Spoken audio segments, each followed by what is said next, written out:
Everybody could take their seats, please. We're going to start momentarily, but I'd like everybody to be in their seats since we apparently have some exciting stuff going on and there's more folks here than usual.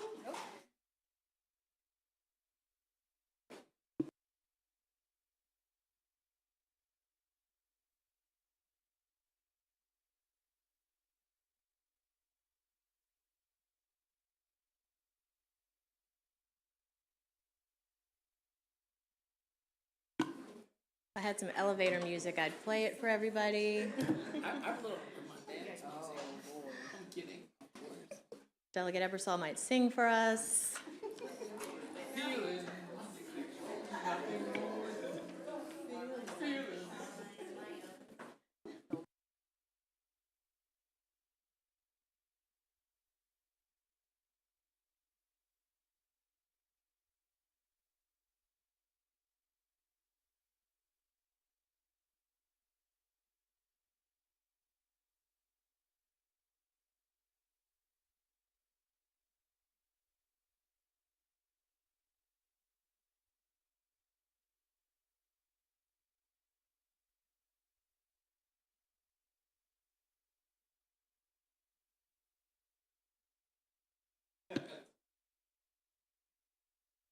Okay, thank you and welcome everyone. Today is February 16th and welcome to the bill hearings for the Ways and Means Committee. The first bill that I am going to call is House Bill 554, and we have with us the Honorable Wes Moore, our governor. And before you begin, I would just like to say, welcome, welcome, welcome on behalf of this committee, and personally welcome. I have been honored to walk these halls for 8 years, and in 8 years, I have not had a governor come down and testify on any piece of legislation. So I would like to thank you for showing and demonstrating that you are going to be a partner with this legislature. And by being here, and I see the Lieutenant Governor is behind you, and she used to be a member of this committee when she walked these halls. So we'll give her her own special welcome when she comes up. But we are very honored, in all seriousness, to have you here. It means a lot. Because quite frankly, those of us that have been here didn't realize that, governors came down to testify on bills. So thank you. And with that, Governor, whenever you're ready, you can begin your testimony on House Bill 554. Thank you so much. Thank you so much. Madam Chair, thank you for the opportunity. Thank you for the leadership, and thank you for the space. To be with you and also be with and Vice Chair Wilkins, thank you so much.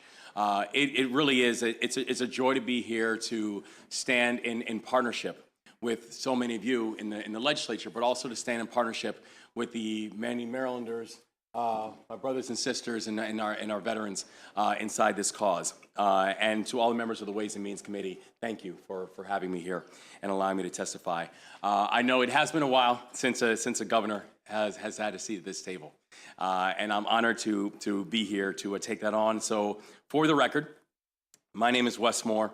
I'm the 63rd governor of the state of Maryland. And I'm here before you today to present House Bill 554, the Keep Our Heroes Home Act. I'm here in person today because I believe that this legislation stands to be among the most impactful that you will consider during this session. This proposal, it extends the tax exemption for veteran retirement income from its current modest amount of $25,000 in 2023 and increase it to $25,000 in 2023 and also to $40,000 in 2024 and each year thereafter for all recipients. This bill will save veteran families an estimated $30 million annually. The true benefit of this bill cannot be reflected in the dollars and cents, though. The true benefit of this bill is that it'll keep people like the ones who are behind me here inside the state of Maryland. As we made clear by the members of my panel, the veterans community continues to serve long after they have taken off the uniform. These are people who have shown a commitment not just to country, but also a commitment to community. and people who will continue to have an opportunity to do so. And our priority should be to make sure that they are doing it here. These are individuals who are starting small businesses. They're serving on our boards. They're bringing their talents to companies that are driving Maryland's economy forward. They're also making sure that their family members are staying here as well. These are public servants, and these public servants are starting families, they're making friends, they're building their lives here in the state of Maryland, and we cannot continue to lose them to other states. As I've said before, I refuse to let this state be a farm team for other states. And that's because Pennsylvania, West Virginia, New Jersey, and 33 other states do not tax military retirement. And our neighbors to the south, Virginia, just increased their exemption to $40,000 beginning in 2025. What this would allow us to do is stay consistent and keep pace with our neighbors to make sure that Maryland becomes not just where this becomes Maryland's decade, but it can become Maryland's decade because our veterans community will do what they historically have done, which has helped to lead the way. My administration is firmly committed to bolstering Maryland's competitiveness, and not just for companies, but for the people that are actually enhancing our communities.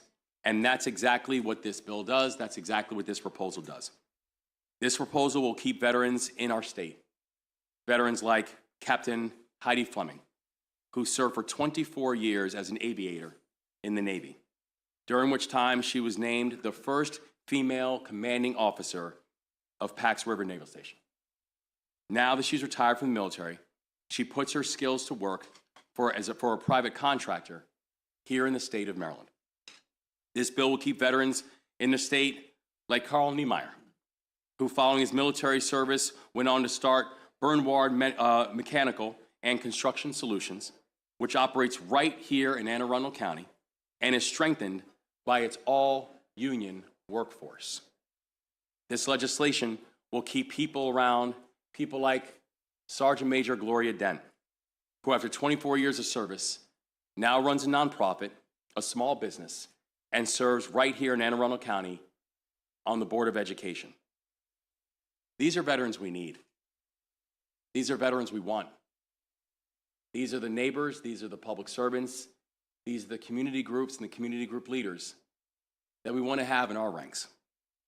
These veterans and their families are not only spirited entrepreneurs and highly sought after employees, they're the glue for the communities that they call home. And the investments proposed in this bill are investments in our business community, our workforce, and the social fabric of our state. A vote for the Keep Our Heroes Home Act is a vote to keep people like my panel here today home in Maryland. And so I thank you for your time, and I very humbly ask for your favorable vote on this very important proposal. Thank you, Madam Chair. Thank you, Mr. Governor, and thank you again for being here today.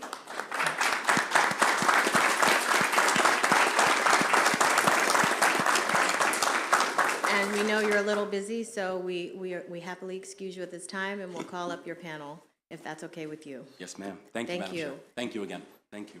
Now I'd like to call up the Secretary of Veterans Affairs, Anthony Woods, Captain Heidi Fleming, Sergeant Major Gloria Dent, Carl Niemeyer, and that is it for now. There's 4 chairs there.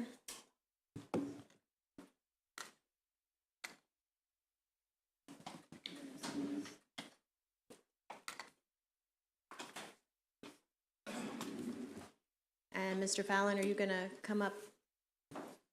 That's fine. I'll be available for questions. Okay. Yep, there's one on the end here. So whoever would like to go first, you can go ahead and begin. Thank you. Thank you very much, Madam Chair, Madam Vice Chair, members of the Ways and Means Committee. For the record, my name is Acting Secretary Anthony Woods, and I'm here to present on House Bill 554, following up Governor Moore. The talented staff of the Department of Veterans Affairs and I are solely focused on serving those who have served all of us. This bill will help us to carry out that mission while diminishing the financial factors that cause veterans to leave the state they call home. As I start in this role, I am encouraged to know that I have the full support of the governor in focusing on important issues for veterans. Both this bill being a part of the governor's agenda and the governor himself coming to present shows just how seriously this administration takes this work. This bill, as the governor said, is quite simple. Currently, Maryland exempts up to $5,000 for veterans under the age of 55 who are currently receiving military retirement income, and up to $15,000 for veterans over the age of 55. This bill goes a long way in significantly expanding this exemption by dropping the age differential and exempting up to $25,000 for anyone receiving military retirement in 2023, and then up to $40,000 in 2024. This will save our veterans money and, importantly, keep them home here in Maryland. Maryland veterans are friends and neighbors, they're entrepreneurs, they're talented employees and lifelong public servants, and sometimes even governors.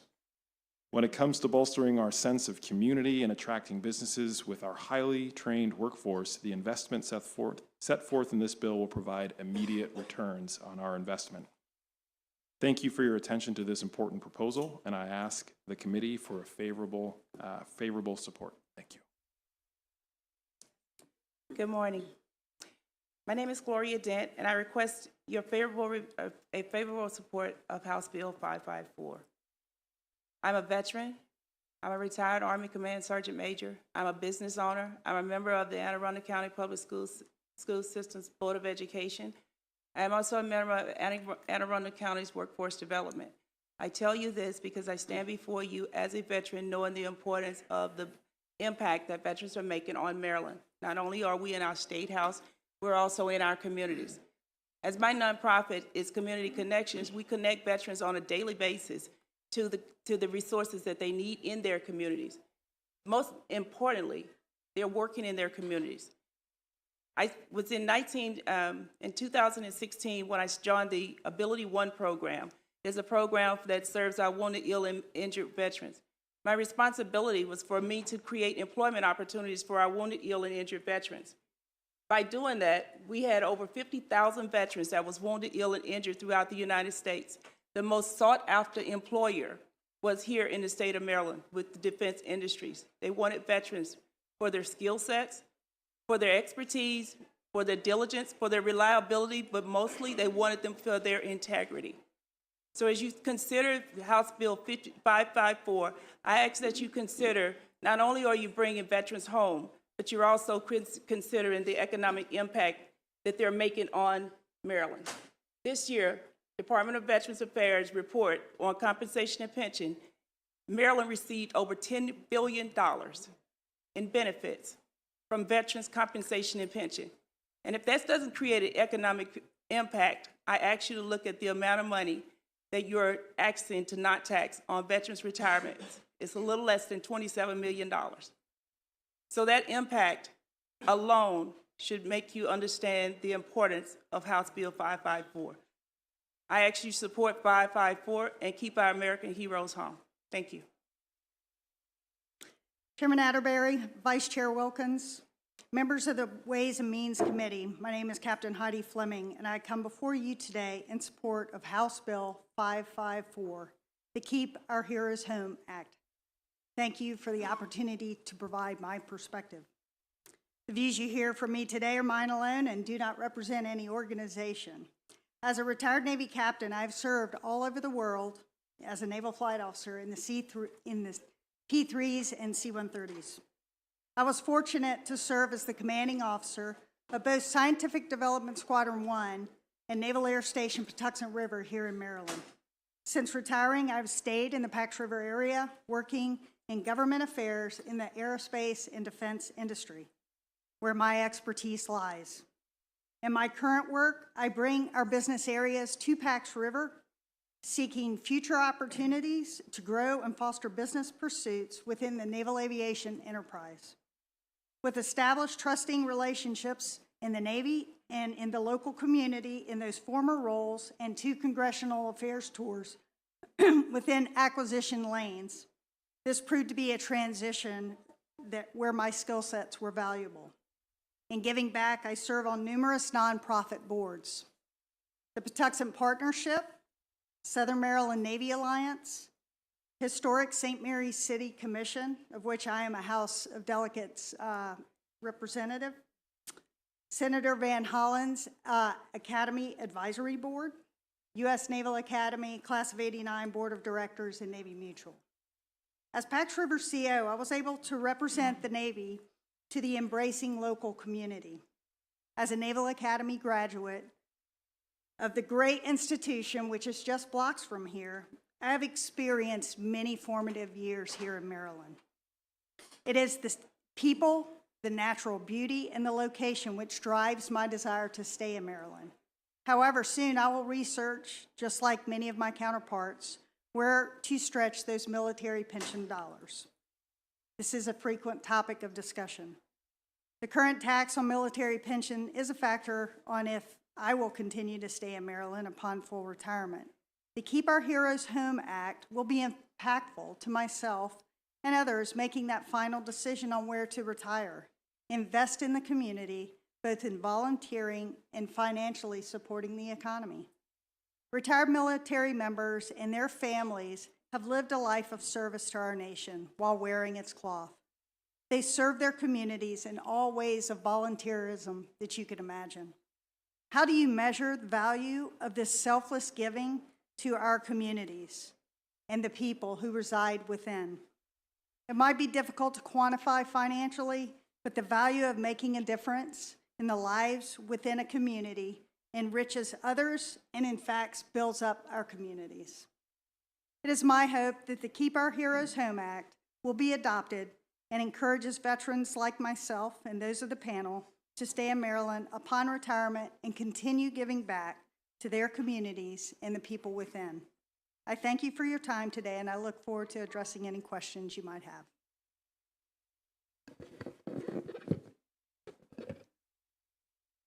Chair Atterbury, Vice Chair Wilkins, members of the Ways and Means Committee, my name is Carl Niemeyer, and I come before you today in support of House Bill 554, the Keep Our Heroes Home Act. I am here to speak to the value of keeping my fellow heroes home for our business community. In 2015, my wife Laura, a fellow Navy veteran and also a naval flight officer, decided to make Maryland our permanent home.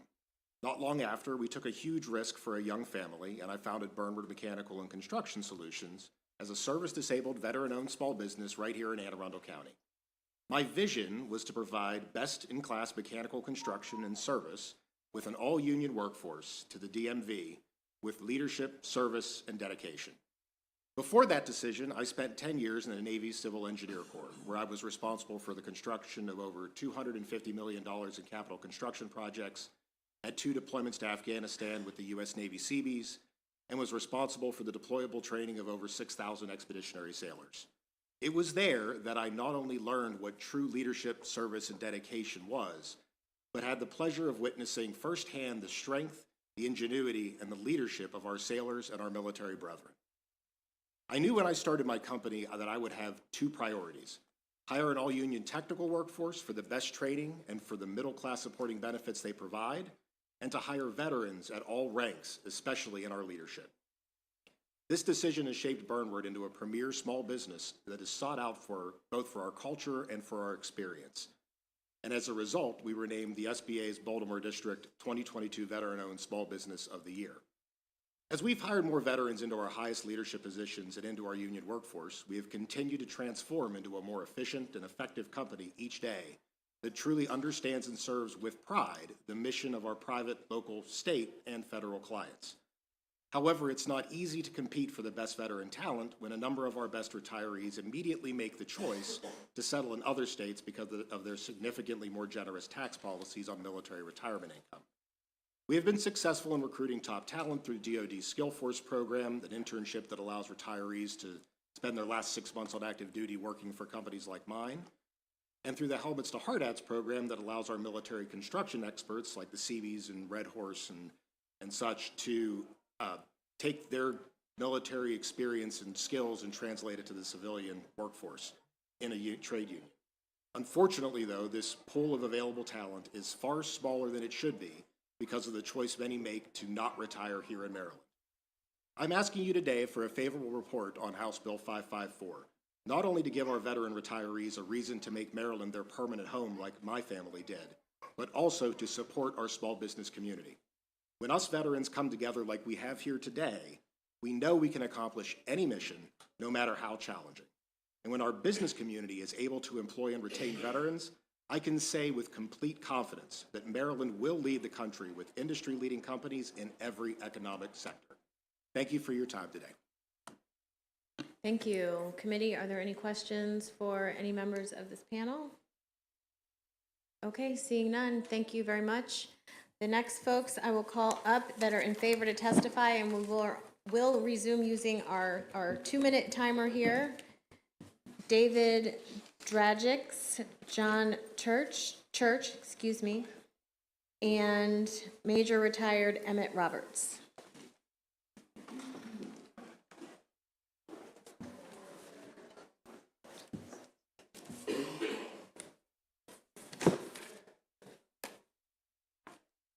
And whoever would like to go first can begin. I'll go first. And just introduce yourselves, please. Madam Chair Atterbury, Vice Chairman Wilkins, members of the Ways and Means Committee, thank you for the opportunity to testify in favor of this bill, 554, Keep Our Heroes Home Act. I'm Dave Dragix, a retired Army Colonel and Legislative Director of the Maryland Military Coalition, representing over 150,000 uniformed service-connected individuals, including military retirees. This bill, by removing the age restriction and raising the exemption over the next 2 years, is a significant and positive step in making Maryland more competitive in attracting members of the military currently stationed in Maryland, retiring from active duty this year or next, to stay in Maryland. They're young, many in the same age bracket as the governor and our acting secretary. In fact, the 35 to 54 age bracket is the largest of Maryland's veteran population. With this bill, and based on the 2023 pay scale, 95% of a 20-year senior non-commissioned officer's military retirement income will be exempt, 50% for a 20-year senior officer. Next year, all of that senior NCOs and 75% of the senior officer's retirement income will be exempt. And current military retirees in Maryland will also see similar significant gains. Now, HB 554 would move our state closer to the 38 other states that currently fully exempt military retirement income. We strongly support not only this bill, but also Governor Moore's aspirational goal of a 100% tax exemption sooner after 2024 rather than later. As he stated, Maryland should now be no state's farm team. We agree. Our state should be in the big league with those 38 states. So the Maryland Military Coalition strongly supports HB 554 and asks for a favorable report from the committee. We would like to thank the governor, the acting secretary, and Delegate Rogers for sponsoring this legislation and appreciate their leadership on this issue. Good afternoon, Madam Chair and members of the Ways and Means Committee. My name is John Church, a retired 30-year Air Force veteran and a 35-year resident of Anne Arundel County. I'm here representing AARP Maryland, one of the largest membership-based organizations in the state. AARP Maryland supports House Bill 554, and we thank the administration and others for sponsoring the bill. You have my written testimony, so I'll touch on just a few additional points. Currently, I take home on an annual basis $55,000 in military retirement pay. By raising the retirement income subtraction to $40,000, retired veterans in my pay band will be taking home an additional $8,500. This is a substantial amount and would positively impact my life. However, this bill will be far more meaningful and impactful for younger retired veterans. It would free up funds for them to attend schools, pay for housing, and increase their standard of living in the state and in the county. There are roughly 56,000 veterans within the state of Maryland that currently receive a military pension. With this bill, there would be a measurable benefit on the amount of money that these veterans would be able to take home, and therefore inject into the Maryland economy. Roughly 61% of military retirees are under the age of 65 and are able to join the workforce outside of the military once they retire. This bill would motivate these veterans to stay in the state of Maryland and then step back into the civilian workforce. This retention would serve to strengthen the Maryland economy, and working age retirees would go on to lead careers in the civilian economy with fully taxable income. For these reasons, we respectfully request a favorable report for House Bill 554. Thank you. Good afternoon, Madam Chair, esteemed members of the Ways and Means Committee. My name is Emmett Roberts. I'm a retired major from the United States Army. I'm the CEO, founder of the Maryland Veterans Chamber of Commerce. It's very important that we consider what it means to support HB 554, the governor's Keep Our Heroes Home Act. When we take a look at things around this country, it's really about competition. It's how we compete with other states to generate opportunities to bring other veterans back into this state. If we allow certain things to continue to pass forward, we lose opportunities. The advantage of the Maryland Veterans Chamber of Commerce is this. Our goal is to generate $10 billion in revenue for Maryland veteran-owned businesses, creating opportunities to go after government contracts, federally, state, local, et cetera. If we create those opportunities and we bring success, we have an opportunity to bring families back into this state. So imagine if we're only talking about $33 million, imagine if what you're generating on tax revenue if we're bringing $10 billion of revenue into the state of Maryland. Imagine also, we have 11 military installations in this state. Maryland military installation and federal facilities positively impact the state, our nation, and the world, and have a powerful, robust defense industry in the state of Maryland. When we're considering all of this, we must imagine that what it means if we present opportunities to bring individuals back into the state of Maryland. It creates great opportunities. It creates taxable income. You allow veterans to feel comfortable being here. And with the Chamber of Commerce, we show veterans how to come together, to work together, to build unifications, and to work within the community to create opportunities for not just veterans, but for members of the community. It's so very relevant that we look at this bill and understand that it's just not something to speak about. It's something very relevant that we must do in the state of Maryland when we consider all of the other states who've already passed these bills and who attract other veterans to their state as opposed to the state of Maryland. We can talk about all the statistics. We all understand the very same thing. But if we don't look and understand what it means to be competitive, how we can build a state that attracts veterans to stay here, then we're going to lose opportunities to keep and grow. My goal is to make sure that I'm creating opportunities for veteran-owned businesses and spouses to make sure that we have an opportunity to win. We're going to have to ask you to wrap up. But that was a good note to wrap up on. Thank you. Are there any questions for this panel from the committee? Okay, seeing none, thank you all very much for being here. And that concludes the testimony on House Bill 554. And now I'd like to ask our Madam Lieutenant Governor to please come forward as I call House Bill 547. And then after Madam Lieutenant Governor testifies, I will call her panel to testify. And we'll just let these folks clear out and let it get a little quieter in here.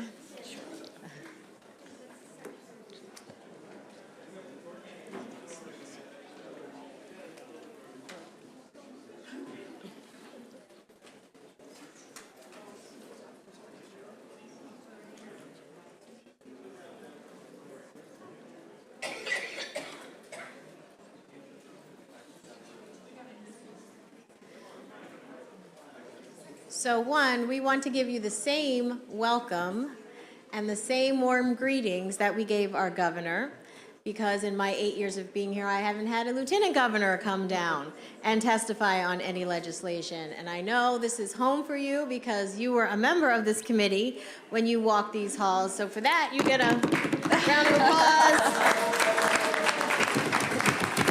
Thank you. So welcome. Thank you so much, Madam Chair Atterbury, Vice Chair Wilkins, my former colleagues and members of the Ways and Means. I am looking around the room right now, and I believe there's only one individual that I served on the Ways and Means with when I was here from 2010 till 2014, and I think that may be Delegate Bob Long. Yes, he's in it for the long haul, as you can see. Love it. It's great to see you again, and all of you. So for the record, my name is Aruna Miller, and I am honored to be here on behalf of Governor Wes Moore and our entire administration to testify on behalf of House Bill 547, the Family Prosperity Act of 2023. The Family Prosperity Act is one of the most impactful ways in which to address child poverty. Maryland has the highest median income in the nation, which means we're the richest state in the nation. But yet 12% of Maryland's children live in poverty, and Baltimore City, Western Maryland, and Eastern Shore lead the way in childhood poverty rates in Maryland. The impacts of poverty have lifelong consequences. Poverty increases the likelihood of poor academic, cognitive, and health outcomes for our children, who eventually, of course, will become our adults. In 2021, through the wisdom of the Maryland General Assembly, the temporary expansion of the Earned Income Tax Credit provided a vital economic lifeline to more than 400,000 Maryland families. Given Congress's failure to extend the temporary expansion of the federal Earned Income Tax Credit under the American Rescue Plan, Maryland needs to step up. House Bill 547 proposes the following. It permanently extends and expands the state's match for the Earned Income Tax Credit, and it also creates the expanded Child Tax Credit. Both of these programs are proven to significantly reduce poverty by supplementing low-earning household incomes, increasing the labor force participation, particularly amongst women. This popular bipartisan program has significant impact on our economy, with $1.24 economic activity for every dollar invested.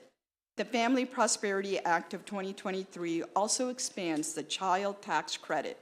The current credit was only claimed by 87 families last year.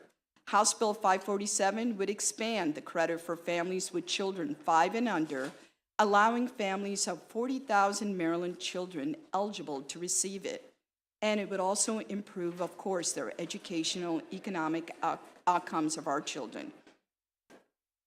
Small changes in our tax code can have substantial benefits for Marylanders, and we believe the provisions of the Family Prosperity Act will do just that and significantly improve the lives of Marylanders. And I want to give a special thanks to Karen Diaz of Baltimore County and Shante Westfield from Prince George's County, who will be joining later on the panel. I want to thank them for their willingness to join us and advocating on behalf of House Bill 547.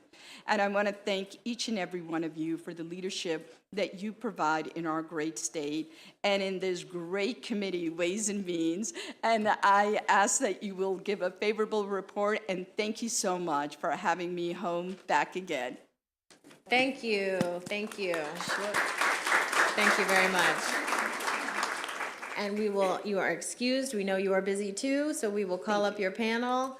Another friendly face, former Delegate Eric Lukey, member of this. I thought you were a lifer until you got poached.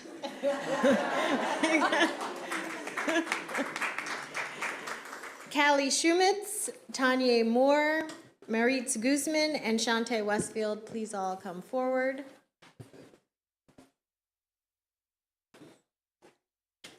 And are you going to begin? If you'd like, Madam Chair, it's your party. It's my party and I cry if I want.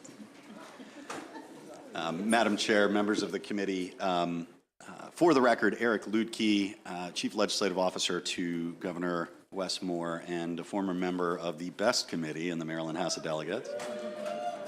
Don't tell the other committees I said that.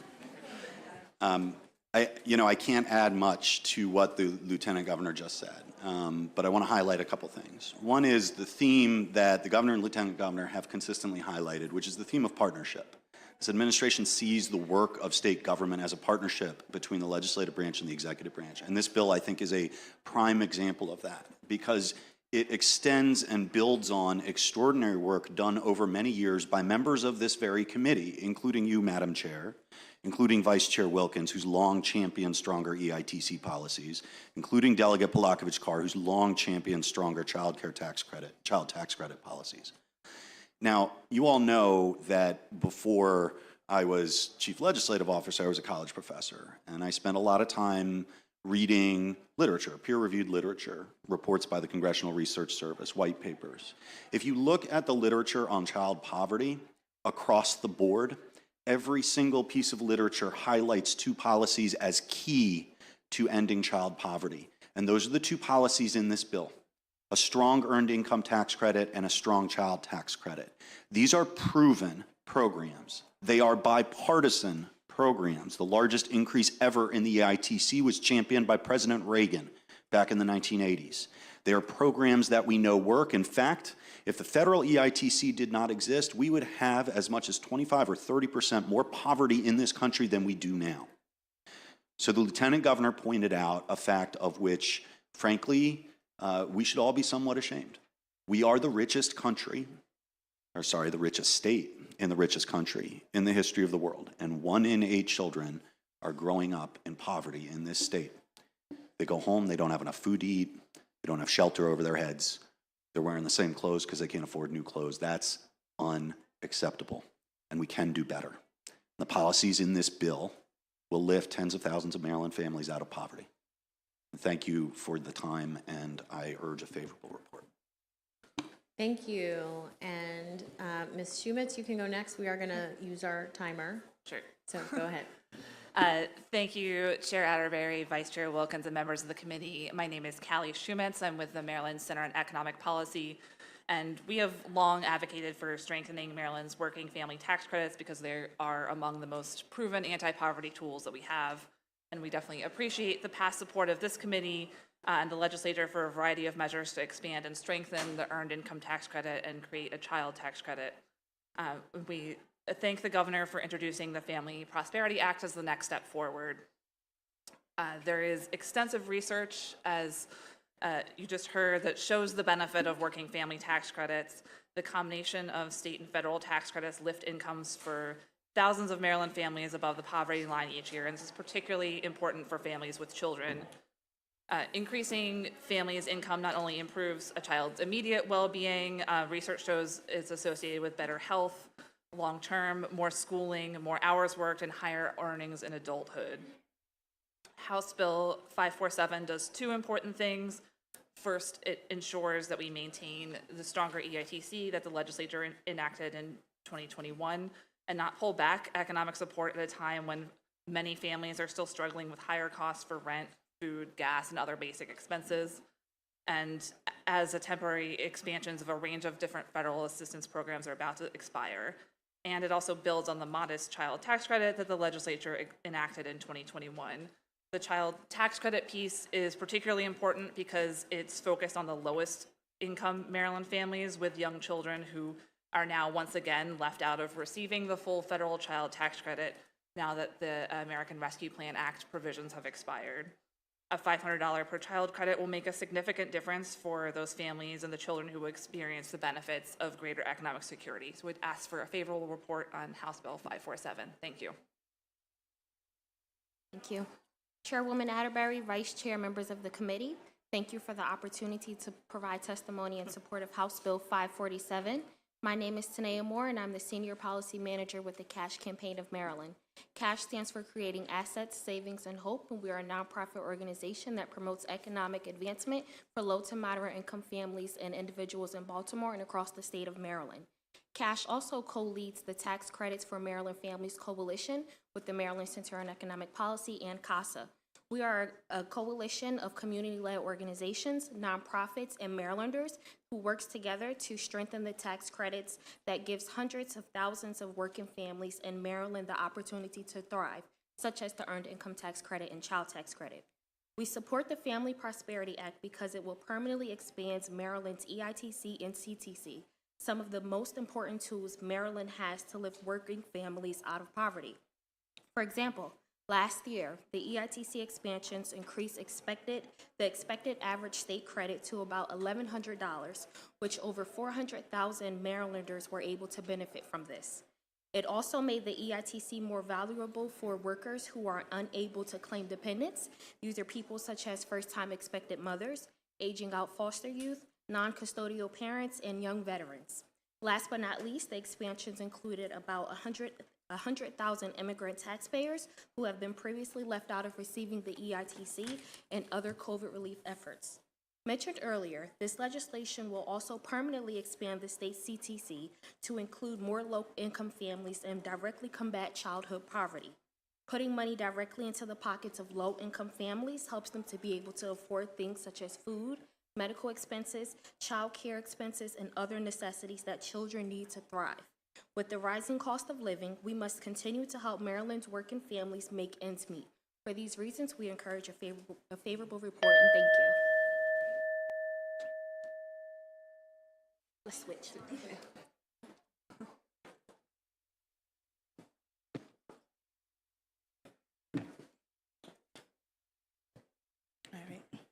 Good afternoon, Ways and Means Committee. My name is Shantae Westfield. I'm a resident of Prince George's County, Maryland, and I'm a proud member of the Capital Area Food Bank's Client Leadership Program. Today, House Bill 547, I just want to tell you guys that it is truly a lifesaver to low-income families such as mine. Despite working full-time hours, including some overtime opportunities, we still struggle to make ends meet. It has helped in more ways than one. The extra credit during the pandemic has helped us pay more on different bills in the household. It is much appreciated. And just this past month, my family was struggling with homelessness. We just found housing. Once again, we were evicted from our previous apartment, and that caused my kids to miss several weeks of school. It was a very tough time. The pandemic knocked us off track, unfortunately, and we weren't able to catch back up. By continuing the distribution of this credit, it will assist us in staying current on our rent where we live now, as well as other bills such as utilities, food, and clothing for everyone in the household. This bill will help keep a roof over my family's head, keep us stable, and allow my kids to further their education without the added stress of homelessness. Not knowing where you're going to live each day, each night, each week is very stressful and very scary. So for these reasons, I encourage a favorable vote on House Bill 547. Thank you so much for the opportunity to testify. Thank you, and thank you for coming in today to testify. Ms. Guzman? Thank you. I'm going to translate for her. Okay, thank you. Buenas tardes, mi nombre es Marixa Flores, soy de El Salvador, soy miembro de casa. Tengo 4 hijos, una de 18, otra hija de 7, 2 varones, uno de 11 y 4. Y vivo en los Estados Unidos hace 16 años en el condado de Baltimore. Los mismos años también hago impuestos 15 años. Good afternoon, Chairwoman and committee members. My name is Maritza Flores. Thank you for the opportunity to testify today. I am a CASA member. I am an immigrant from El Salvador. I am a Baltimore County resident of 16 years. I am a mother of 4 incredible children between the age 4 and 18 years old. And I am a taxpayer who happens to have an ITIN because of migration status. Y también soy el sustento familiar de mis hijos, soy el único sustento y también pago impuestos. En estos 15 años también he pagado impuestos, donde a veces me ha tocado pagar $5,000 y pues también quiero decir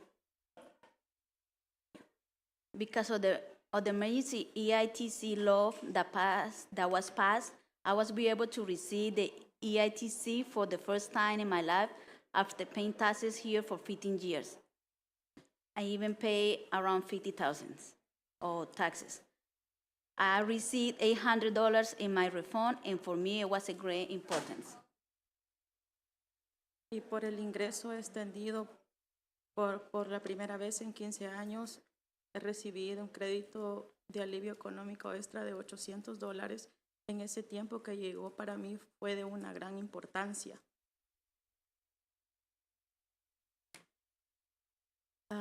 Para mí fue algo muy importante que ese dinero llegara a mi familia y a otras familias como yo, porque me ayudó mucho porque la pandemia tocó muy fuerte en mi familia. Yo soy una trabajadora esencial, trabajaba para el condado de Baltimore.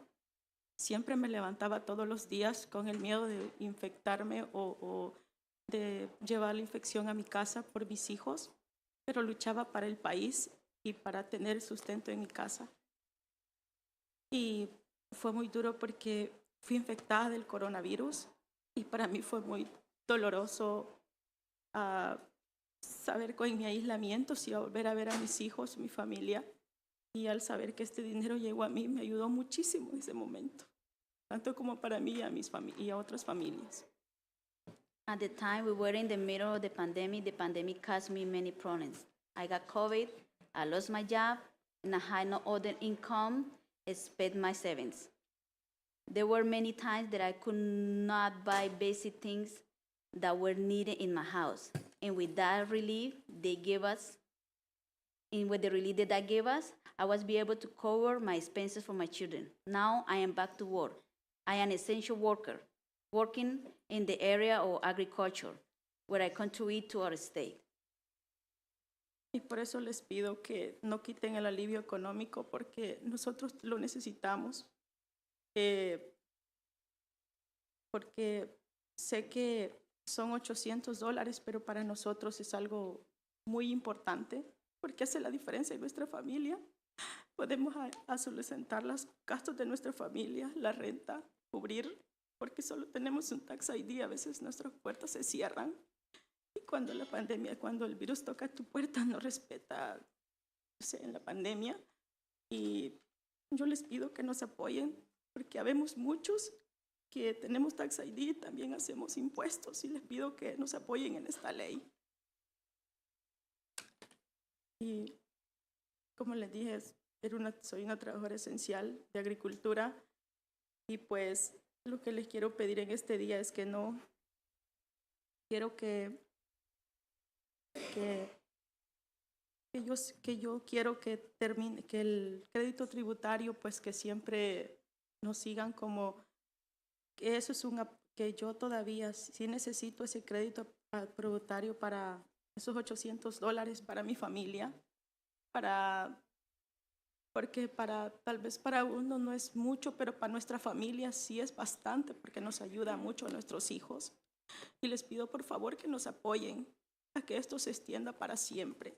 Se los pedimos con el corazón, que den un tax ID, que nos apoyen siempre, porque también aportamos al país, y gracias a ustedes que están aquí. Que Dios los bendiga a su familia y a sus hijos, porque es duro ver cuando uno no puede comprar algo y por tener un tax ID no puedes lograr otras cosas. Y gracias. But I don't want the ITC to end. I still really need the relief.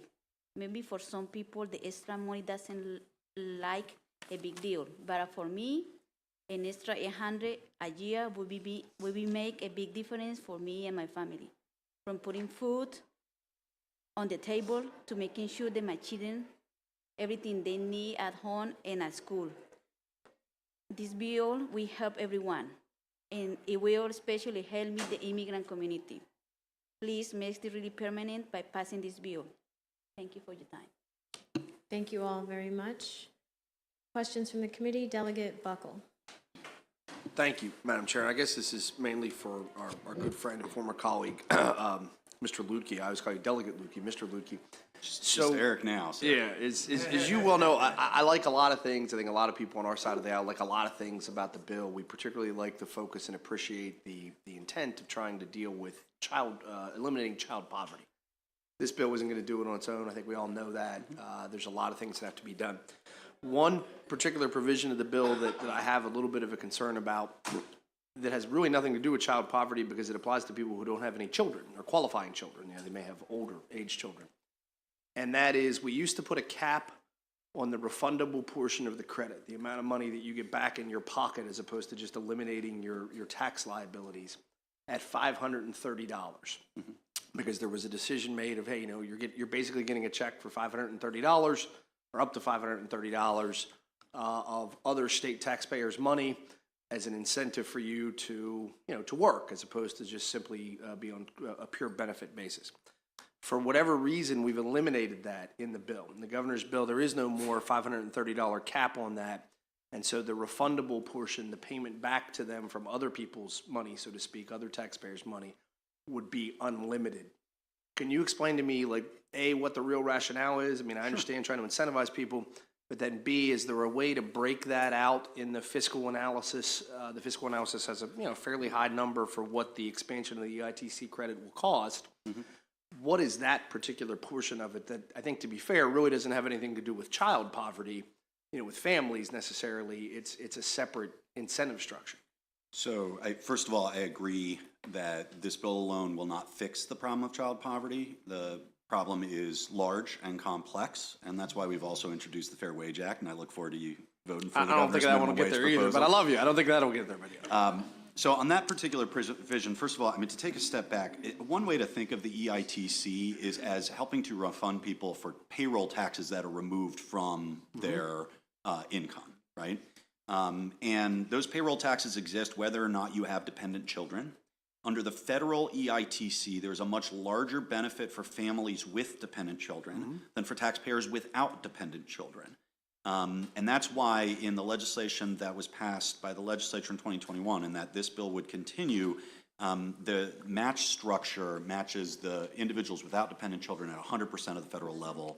That remains significantly lower than what people with dependent children. with dependents get, because you get around $1,000 or something per child that adds on to it. For the I mean, it refundability. depends. There's the structure of the federal EITC depends on number of children, et cetera.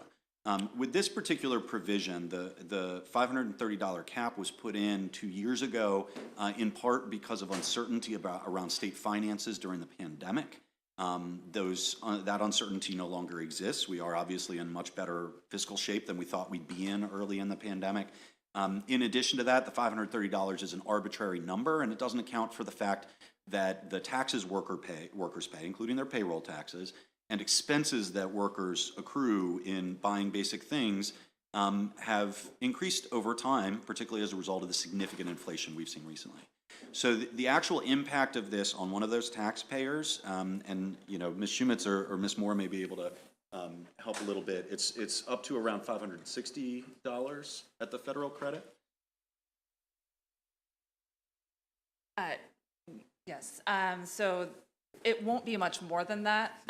That 530 was the max federal credit for people who don't claim dependents at the time that the 2021 bill was passed, and it was capped because and the American Rescue Plan Act was still being negotiated at that time, and as part of that, there was a temporary increase in the credit for people who don't claim dependents, who many of them are, can be parents as well. They non-custodial They just don't parents claim them from income tax. but yeah, so this just allows it to slightly increase with the inflation. It's not going to be significantly more than the $530. So yeah, it's about $560 now, and it'll go up a little bit each year based on inflation and how the federal benefit increases a little bit each year. But it's So not gonna be removing this significant. cap still ties it to the federal calculated cap. Correct. It's just going to float a little bit above. It's not going to be, hey, it was $530 and now we cut you a check for $2,000. Correct. And in terms of our fiscal estimates, the provisions of this bill, that provision is about $1 million of the $171 million that we were projecting in the fiscal note. Okay.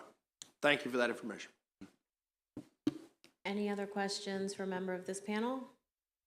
Okay, seeing none, thank you all very much.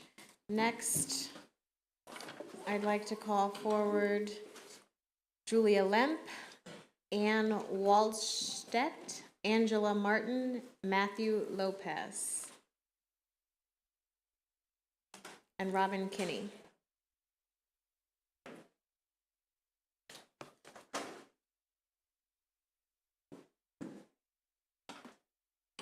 Okay, well then I will also call Hilda Castillo and Pablo Blanc.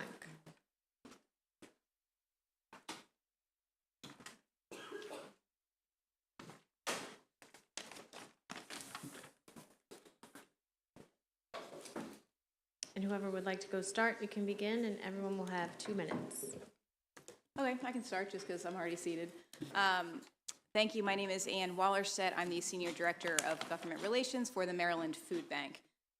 This bill is massively important, not just for the anti-poverty efforts that you guys have all heard, but for anti-hunger efforts specifically. Food banks have long been supporters of the EITC and the child tax credit as a way to alleviate not just poverty, but child poverty in particular. This bill is going to be impactful for the 37% of Marylanders who are currently finding it difficult to afford their basic household necessities, including food. It's going to be very impactful for the 40% of Maryland families who are currently saying that they're having a hard time feeding their children because food is unaffordable. And of course, this is slightly different than the federal expanded child tax credit that had advanced payments, but some of the lessons are very helpful to be able to see the impact that they're having on childhood hunger.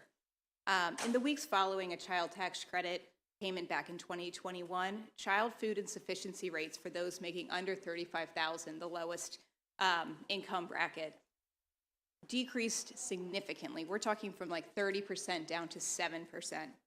And half of Maryland families said that they used those payments for food, and that was the highest credit or the highest category that people spent those tax credits on. The Maryland Food Bank knows that families with children are particularly susceptible to food insecurity, and we really thank the Moore administration, this committee in particular, for their long-standing commitment to the EITC and the child tax credit, and we would urge a favorable report. Thank you. Madam Chair Atterbury and Vice Chair Wilkins, and to the committee members, my name is Angela Martin. I'm with Maryland Community Action Partnership. Maryland Community Action Partnership is the state and federally designated anti-poverty network that encompasses 17 community action agencies across the state that provide services to low-income individuals and families. We are supporting this bill, House Bill 547, the Family Prosperity Act, because it is an effective strategy to addressing poverty.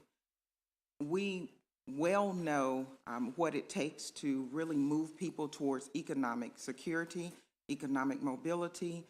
We do that each and every day. We see the economic hardships that families face, and we move them forward by providing a holistic approach to addressing the family. And that approach is the two-generation approach, which is a proven approach to interrupting the cycle of poverty by providing interventions for the child and parent in the same household.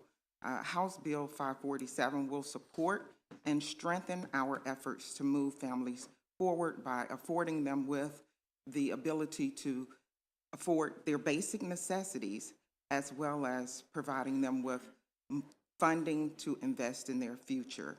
So I'd like to ask for your favorable support of this bill, and thank you for the opportunity to speak.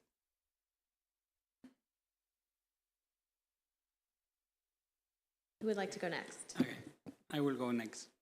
Good afternoon, Chair Atterbury, Vice Chair Wilkins, and members of the committee. My name is Pablo Blanc. I am the Director of Immigrant Integration at CASA, the largest immigrant rights organization in Maryland, in the Mid-Atlantic, and now growing nationally. We represent over 120,000 Black and Latino low-income immigrants and working family members.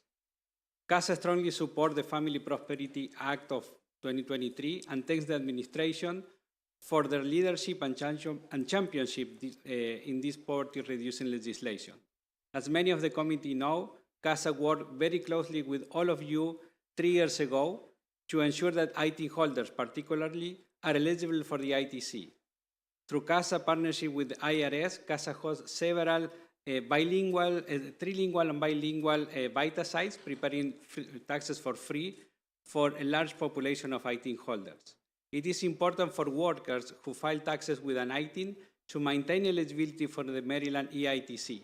The main goal of the EITC is to lift low-wage workers from poverty and encouraging people to work. Immigrant workers pay over $100 million in taxes annually without being eligible for most tax credit or public assistance programs. Since the ITC was expanding to ITIN holders, we have seen firsthand how relief has been transformative for immigrant taxpayers. for extra gas money for a parent who to get their child to school, to everyday groceries, to keeping the lights on at home, the ways in which the EITC has reduced poverty and lifted painful burdens on immigrant families has been transformative. As a member of the Tax Credit of Maryland Families Coalition, we support all of the ways this bill takes critical steps to expand the EITC and CTC. In addition to the to making permanent EITC expansion for IT holders, to conclude, this bill is a significant step forward in reducing inequality for all taxpayers, and we urge you a favorable report. Thank you so much. Chairwoman and members of the committee, my name is Julia Lemp, and I am the Advocacy and Public Policy Specialist at Capital Area Food Bank. On behalf of the Capital Area Food Bank, we offer our support for House Bill 547. The Capital Area Food Bank serves over 200,000 food insecure individuals in Maryland, Prince George's, and Montgomery counties. Each year, the Capital Area Food Bank releases a hunger report, which is a comprehensive study and a look at food insecurity across the food bank's service area, which covers the greater DMV region. One key finding from our 2022 hunger report was that 77% of people who screened as food insecure in 2021 were employed. Comparably, 74% of people who were food secure were also employed. These statistics are nearly identical, so we have to ask, why are so many employed individuals facing food insecurity? And a number of factors are likely at play. People may be working low-quality, low-wage jobs, often several jobs at a time, and the high cost of living in the area can mean paychecks are just not enough to cover basic necessities. Working family tax credits, like Maryland's EITC and the CTC, are powerful tools to ensure that hardworking families are able to put food on the table. Maryland took a big step forward in supporting these families at the height of the pandemic, creating a child tax credit and expanding the EITC benefit for all recipients, and ensuring that ITIN filers, often immigrant families who are ineligible for many other social safety net programs, are able to access the credit. However, as you know, these expansions will reverse this year if no action is taken, and Maryland just can't afford a step backward, especially for its hardworking families. That's why Capital Area Food Bank offers its strong support for House Bill 547 and encourages a favorable report by the committee. Thank you. Thank you. And you're going to translate, ma'am? Okay, can you just introduce with her name, please? Her name is Hilda Castillo. Okay, thank you. Ms. Castillo, whenever you're ready, you can begin. Okay. Buenas tardes, Presidente Atterbury y los miembros del comité. Good afternoon, Chair Atterbury and members of the committee. Mi nombre es Hilda Castillo, soy miembro de casa, un inmigrante orgulloso y residente del condado de Montgomery. También soy madre de los dos hermosos niños. My name is Hilda Castillo. I am a CASA member, a proud immigrant, and a resident of Montgomery County, and also the mother of two beautiful children. El año pasado reuní los requisitos para el crédito tributario por ingreso del trabajo y por hijos, que se amplió para incluir a todos los habitantes de Maryland, independientemente de su estado migratorio. Last year, I was eligible for the earned income and child tax credit, which expanded to include all Marylanders, regardless of the immigration status. El crédito benefició a mi familia y a miles de familias trabajadoras de Maryland que pagan impuestos y enfrentan dificultades económicas. The credit benefit my family and thousands of hardworking, tax-paying Maryland families facing economic hardship. No puedo decirles cuánta alegría trajo esto a mis hijos que sufrieron de ansiedad. Tienen fondos extra, les permitió recibir tratamiento para ello. También nos permitió comprar artículos de primera necesidad y usar el sistema de transporte con más frecuencia para encontrar más trabajo. I can tell you how much joy this brought to my kids, who suffer from anxiety. Having extra funds allowed them to receive treatment for it. It also allows us to buy necessities and use the transportation system more often to find more work. Con aumento de precios, salarios estancados y alta inflación, aplaudimos el esfuerzo del gobernador para abordar este problema mediante la asignación del presupuesto. With price increases, stagnant wage, and high inflation, We applaud the governor's effort to address these issues by allocating funds to the budget. Con aumento de precios, salarios estancados y alta inflación, aplaudimos el esfuerzo del gobernador para abordar este problema mediante la asignación del presupuesto.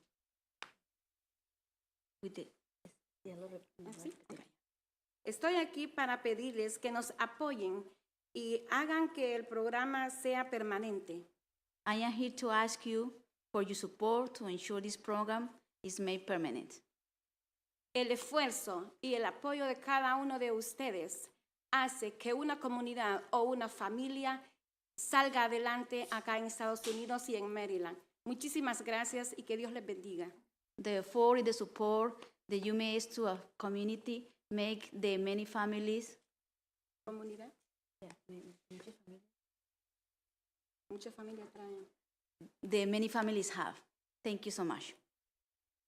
Thank you very much. Thank you very much for coming today. Are there any questions for a member of this panel from the committee? Okay, seeing none, thank you all for being here. I did have a Matthew Lopez, I will call again, and Robin McKinney. Okay, with them not being here, thank you very much. That concludes the testimony on House Bill 547. Now we will move to House Bill 551. And virtually, we will have the Secretary of Housing and Community Development, Jake Day. And then the following individuals can come up: Brad Fallon. Virtually, we will also have Broderick Johnson.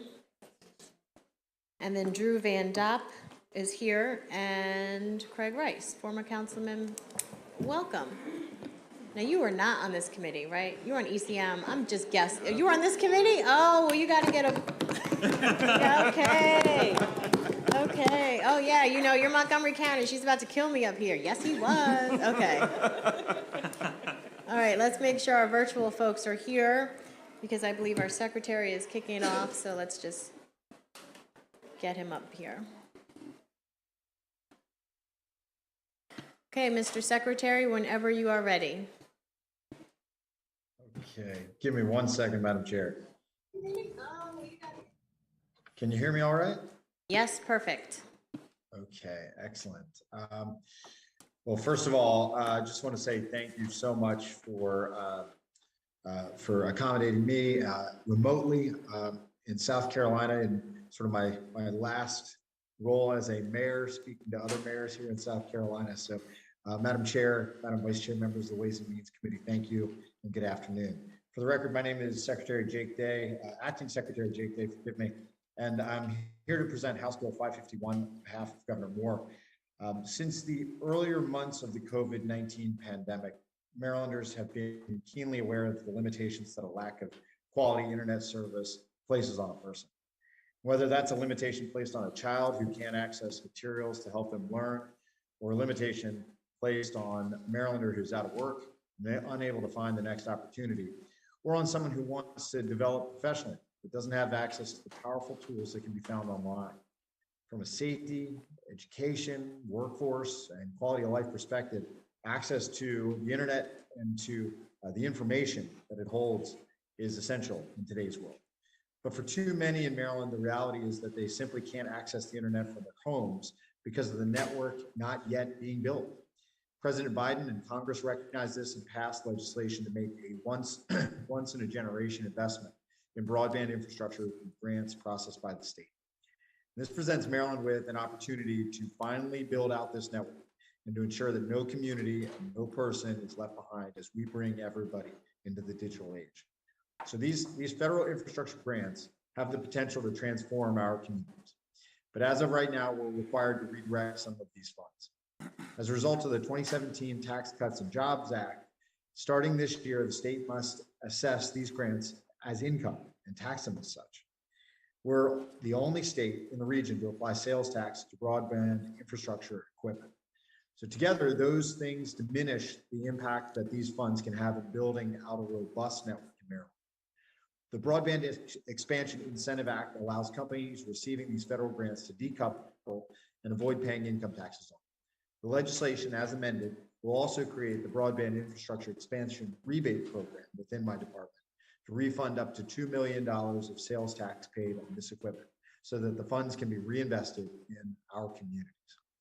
The Moore Miller administration is committed to closing the digital divide in an equitable way, and this legislation is a powerful tool in helping us get there.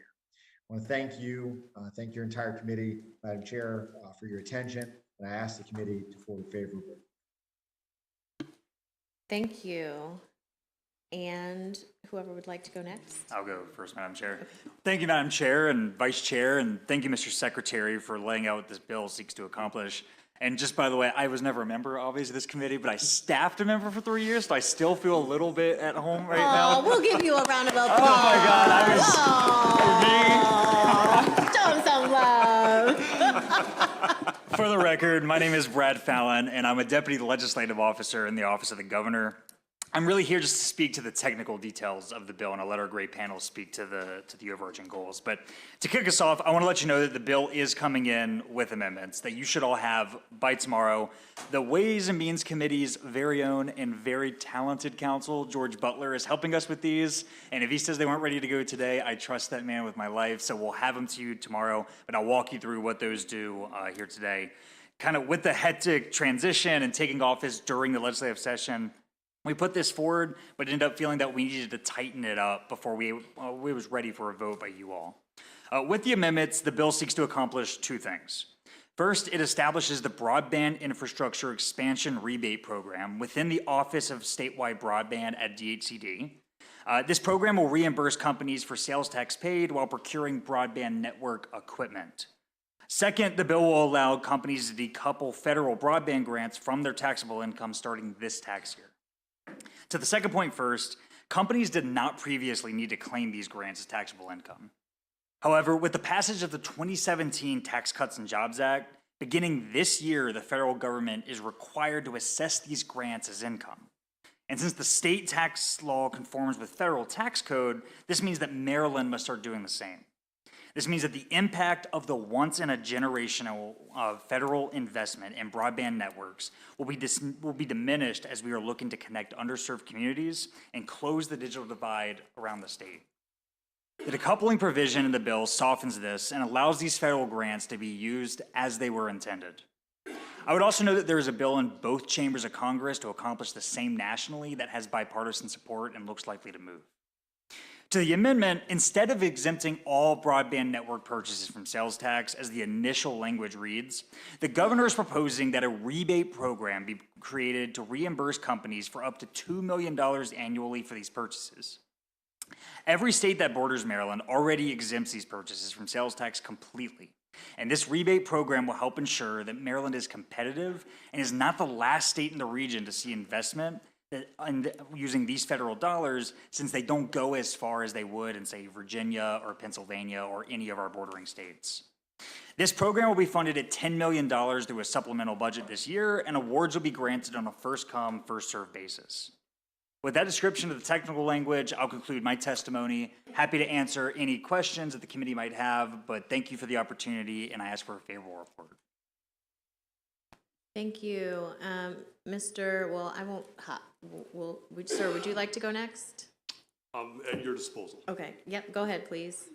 Okay. Good afternoon, Madam Chair, Madam Vice Chair, members of the Ways and Means Committee. For the record, my name is Drew Van Dopp, and I'm here in support of Governor's House Bill 551, the Broadband Expansion Incentive Act of 2023. I serve as the President and CEO of the Maryland Broadband Cooperative, which was formed as a 501c12 not-for-profit in 2006 by the 5 Tri-County Councils and empowered by state legislation to pursue a mission to mitigate the middle-mile problem that has long been an obstacle to internet service providers being able to get high-capacity broadband to all Marylanders. Over the last 17 years, we have grown from 5 to 77 active members, which includes 37 internet service providers of all shapes and sizes. We have grown from a single fiber optic cable on the Eastern Shore to owning or controlling roughly 2,500 route miles of fiber optic infrastructure through our many builds and partnerships across the state. Later this year, in partnership with another Maryland company, Sienna, we will be modernizing and massively scaling the capacity of our network so that our member ISPs, who are delivering ever-increasing broadband speeds to unserved and underserved Marylanders, both rural and urban, will have sufficient middle-mile transport. In association with the state of Maryland and 6 Maryland counties, we have a pending application to the NTIA to fund the building of 172 miles of greatly needed infrastructure. Ours is an expensive and capital-intensive business. Maryland Broadband Cooperative strongly endorses HB 551 because even as a C12, we remain subject to Maryland sales taxes. The legislation will have a material effect on our ability to increase our investment in our network due to the sales tax savings, thereby improving our reach and the capacity we will make available for unserved and underserved Marylanders. I thank you for the time today, and I encourage your support and a favorable report of HB 551.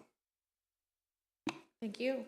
And Madam Chair, so could we actually have Mr. Johnson? Yep. He has to run for an appointment. Oh, okay. Mr. Johnson? Thank you very much. Good afternoon, Madam Chair, members of this committee. My name is Broderick Johnson. I'm an Executive Vice President for Public Policy and Executive Vice President for Digital Equity at Comcast Corporation.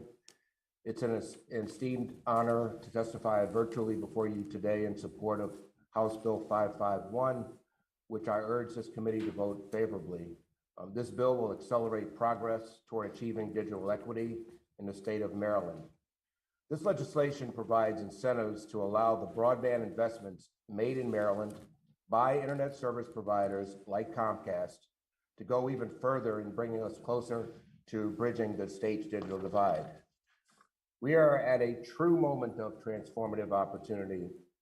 As this committee knows, the federal bipartisan infrastructure law is granting billions of dollars to states, including Maryland, to build out broadband infrastructure in communities across the country that have yet to be connected. House Bill 551 and its underlying incentives allow internet service providers to invest even more private sector dollars into these efforts.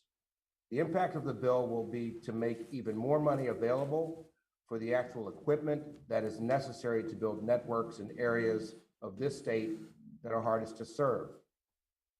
HB 551 will ensure that many more Maryland residents are able to get and stay connected.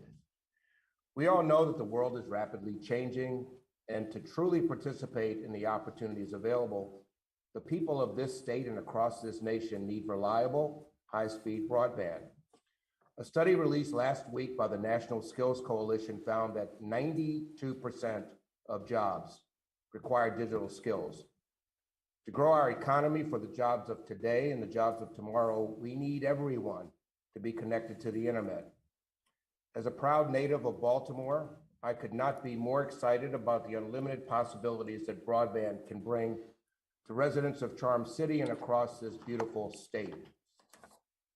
Comcast, like many other providers, is very eager to get broadband services to as many people as possible, as quickly as possible. For more than a decade, Comcast has committed substantial resources and programs to achieving digital equity. And the tax incentives offered in this bill will help in the continuation of that work. We look forward to remaining your partners as the governor, his administration, and this body strive to achieve true digital equity. Thank you for this opportunity. Thank you. Well, thank you very much, Madam Chair and Vice Chair Wilkins and members of my former Ways and Means Committee. My name is Craig Rice. I'm a former delegate, former county council member in Montgomery County, former co-chair of the National Association of Counties Broadband Task Force, and former member of the Maryland Broadband Advisory Work Group. For over 2 years, we saw the COVID-19 pandemic change the way households, businesses, and schools across Montgomery County, the state of Maryland, this nation operate. And it became apparent that the lack of reliable broadband was and is a major barrier to socioeconomic opportunity, education, health, and overall quality of life. Virtual education, remote work, and telehealth have become essential parts of daily life. We see it from the testimony here today via the internet. Some now turn to the internet in order to order their groceries, their meals, access government services, and stay in touch with family members. And while for so many in our state and our nation with greater socioeconomic resources, that was a practicable pivot, many others in our community were not availed of that same privilege and became increasingly vulnerable to falling further behind via the digital divide. The challenge that many faced by not having broadband access nor devices during the pandemic exacerbated the critical need for digital infrastructure. Many jurisdictions across the state and nation took drastic steps like supporting distance learning by supplying MiFi wireless hotspots to homes that needed stronger connections so that students could connect with education. And while this may have provided a quick fix for some, the reality is that this now new, more digital normal has arrived. So how do we answer it? HB 551 intends to create a more balanced broadband infrastructure throughout the state by creating these rebates that utilize federal infrastructure dollars to do more to connect all Marylanders. It was a recent Pew Research report that illustrated that while digital gaps persist in lower-income households, nearly 1 in 4 lower-income and minority adults are smartphone-only internet users. That means that underserved populations and young people are more likely to rely on their smartphone rather than a computer to access resources. That is unacceptable. We have the opportunity to change that now.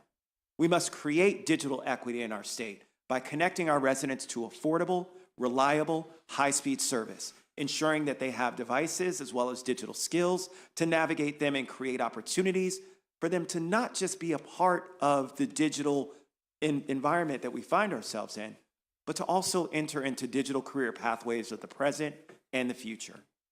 We don't want to see any more pictures of that young child that we saw sitting in the parking lot of their parents' job at McDonald's to access internet service because they didn't have it at home. We can't afford to leave anyone behind in our digital age. So please vote favorable on this legislation that's an important part of the digital equity solution. Thank you. Thank you. Questions from the committee? Delegate Buckle. Mr. Fallon, I'm trying to wrap my head around, you said there'll be what really is a pretty significant change to the structure of the bill, at least the way that it was written and brought in, which I'm a little concerned about, I guess, because I think the program is great. I thought the bill was so great that I co-sponsored it. For what you've told me, rather than have this broad-based sales tax exemption, and as you mentioned, many states around us have already applied this for these type of broadband improvements, we're now going to limit it to, correct me if I'm getting any of this wrong, we're going to limit it to a $10 million a year program for which any individual tax entity, business or taxpayer individual that's installing this broadband process can qualify for up to $2 million. Is that correct?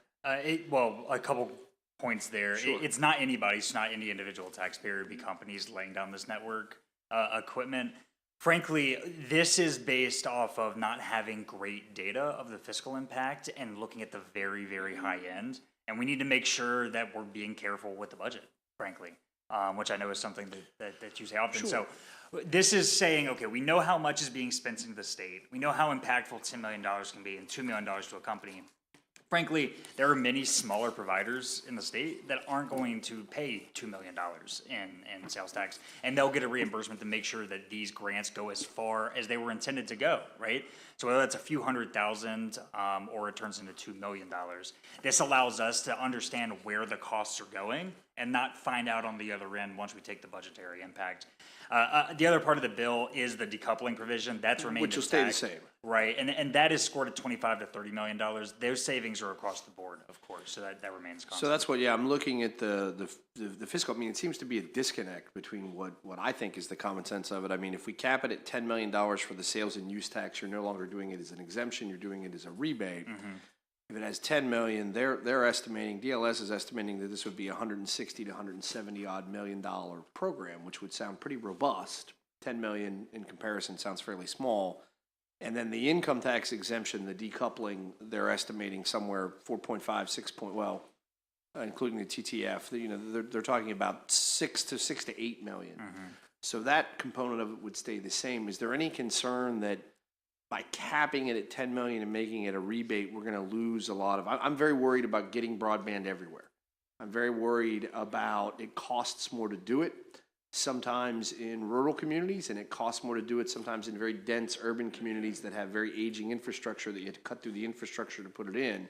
And I want to make sure that we're providing the incentives for the companies to do it. I don't want what you said, hey, we'd rather just go to Virginia or Pennsylvania or wherever else because it's just more economically advantageous. So, hopefully we can keep working together on that. I'm just a little concerned that, 10 million, I get the budget, I get it, but it's a $63 billion budget, and 10 million of it for these grants is not that big of a number. Well, I'm happy to touch base on line. I do want to point out that $10 million would be 6% of the total investment made, right? So you can multiply that by roughly 20 in order to max out that $10 million, right? The type of investment that we're seeing year to year, just based off of the logistical capabilities, I'm not sure that we're getting up to that amount, but I'm happy to touch base with you offline. Yeah, and it's possible the fiscal note here is just really out of whack. That maybe the program really would have only been a $10 or $20 million program anyway, but that they're estimating the inclusion of things that weren't intended to be included. Is that potential? I won't point to the folks that put together the fiscal note No, that not to way, malign but them, I think that differences. the ability to track that data is just complex. But happy to continue the conversation offline. I appreciate the question. Any further questions from the committee? Delegate Fair. Thank you, Madam Chair. And just a quick question. I learned yesterday. Don't mess with that. Sorry. Just a quick question. In addition to ISPs, does this benefit more down-chain individuals like MSPs and other associated organizations? So it doesn't specifically call out anybody in the bill. You can see Mr. Rice nodding yes. Yeah. It's anybody who purchases these equipment and lays it. So yes, absolutely. In fact, we have the Broadband Cooperative here testifying, right, who is not Verizon or Comcast necessarily, right, who you would normally think. So yes, this can benefit a broad variety of people building out these networks. Thank you. I think that's really important to know that this can benefit tons of small businesses as well in Maryland. Thanks so much. Yeah, thank you. Thank you. Delegate Patterson. Thank you very much, Madam Chair, and thank you for the presentation. Delegate Buckles' questioning stirred a concern that I have. I represent a rural district in Southern Maryland, Charles County, and we have been very fortunate to have grants and funding from the federal as well as for the state for our rural communities, the Najimoy community and Cobb Island, etc. I'm concerned about whether or not they will be impacted in any way that will limit or reduce the amount of infrastructure that's taking place. Because right now we have a lot of persons who rely on hotspots. There are costs because of the ruralness and the density of the community that I want to make sure that is a consideration, that we will continue providing broadband and access to our rural communities, particularly in Southern Maryland. Absolutely, and thank you for the question there. I can tell you, Delegate Patterson, communities like you're speaking to and like you represent are who we primarily are focusing on here. They are the unconnected, underserved, underinvested communities where people do not have access to reliable broadband services, reliable internet connection. So certainly they would benefit from increased investment in the state, because as we continue to build out networks and as time goes along and we continue to process these federal funds, it is going to get into these communities that just aren't connected yet. And of course, they are the most expensive. So it helps save some of that cost. It helps make sure that the federal funding goes to where it's supposed to go, right, where it's intended to go, while we have this once-in-a-generation opportunity to make sure that communities like those that you represent are truly connected. And I also just wanted to add one of the things, and I know Commissioner Collins very well. He and I have talked a lot about this through my role with National Association of Counties. And I can tell you that what's happening all across this state and what we're seeing across this nation is a piecemeal approach to really addressing broadband and broadband connectivity and access.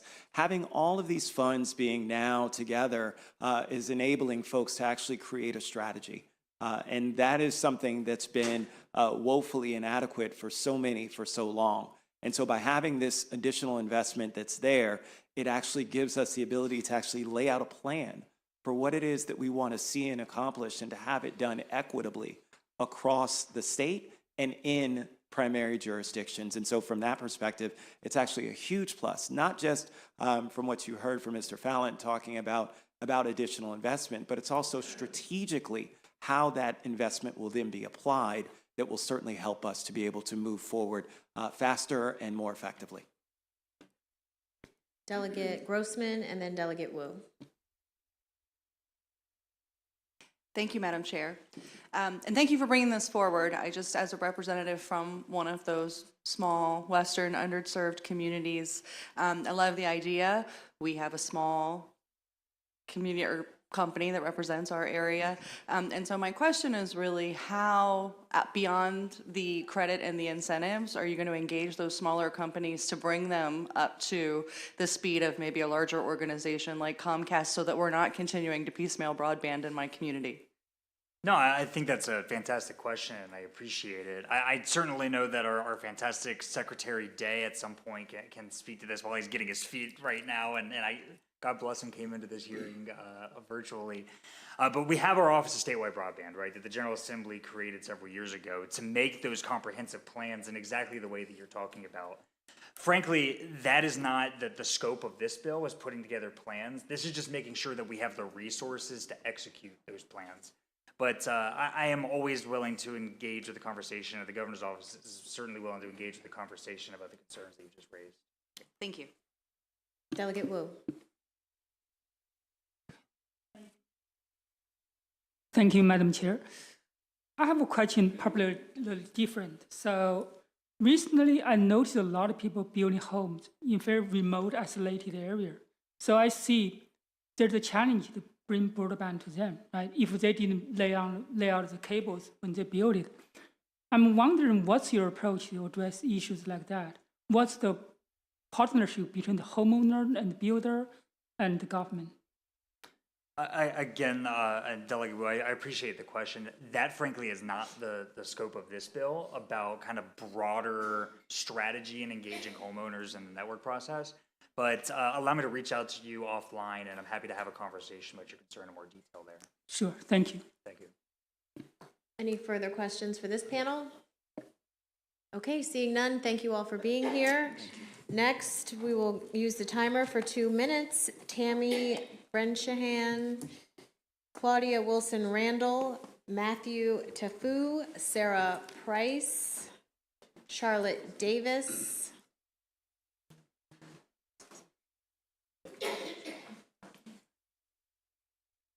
Good afternoon, Madam Chair. I'll be quick. I'm just with the human element. I'm Tammy Bresnahan. I'm with AARP Maryland. And AARP believes that policymakers should consider grants, loans, tax credits, and other incentives to ensure that many people have the benefit of high-speed internet. A lot of older people today use it to get rid of isolation. They use it for doctor's appointments. And the Maryland Rural Council did an excellent report. And I think a couple of things that she said is accessibility and affordability. So we support House Bill 551, and we ask the committee for a favorable report.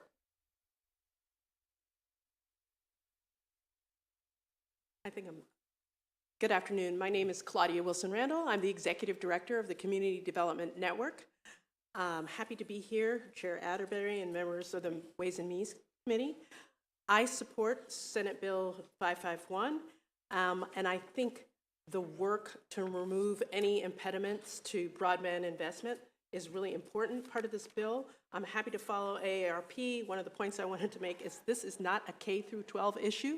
This is an issue throughout the life of Maryland citizens from 0 to 99, and we need to think about all of the connectivity, literally and figuratively, that needs to be made, and investments in broadband are needed really throughout the state. And the social return on investments in broadband are significant. And broadband and access to broadband is also a social determinant of health. And we need to be clear about in terms of investments that make the lives of Marylanders better. And seeing these investments as infrastructure investments that go along with housing, community investments is just critical. So I urge your favorable report for House Bill 551. for Senate Bill 551. And thank you so much for having me today. Thank you. And if you two could just flip-flop, and you can go ahead, ma'am. You guys could switch seats so she can get the mic.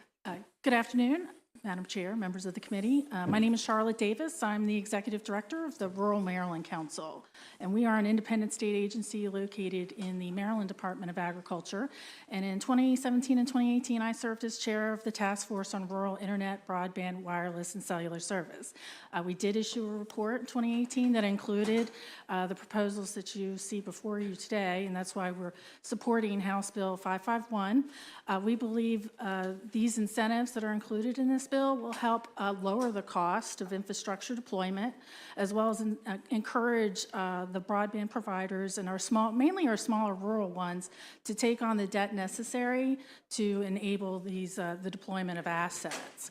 So, the major concern for rural Maryland is the access to internet. It covers across every industry sector, from education to employment to healthcare. And anything we can do to help encourage the providers to provide these services, due to the lack of our population, usually there's not a return on investment for a private company to come in and service our population. So with that, the incentives included in this bill, we believe, will help encourage and incentivize that, and we ask for your favorable support of House Bill 551. Thank you. Thank you, ma'am. Good afternoon, Madam Chair and honorable members of the Ways and Means Committee. My name is Sarah Price, and I'm here on behalf of the Maryland Retailers Association.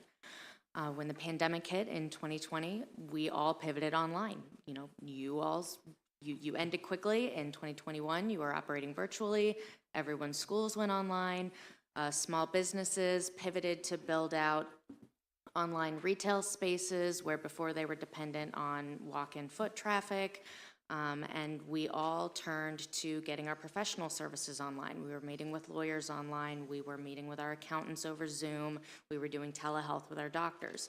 All of this depends on reliable access to broadband internet infrastructure. This is not a luxury anymore. It is a necessity.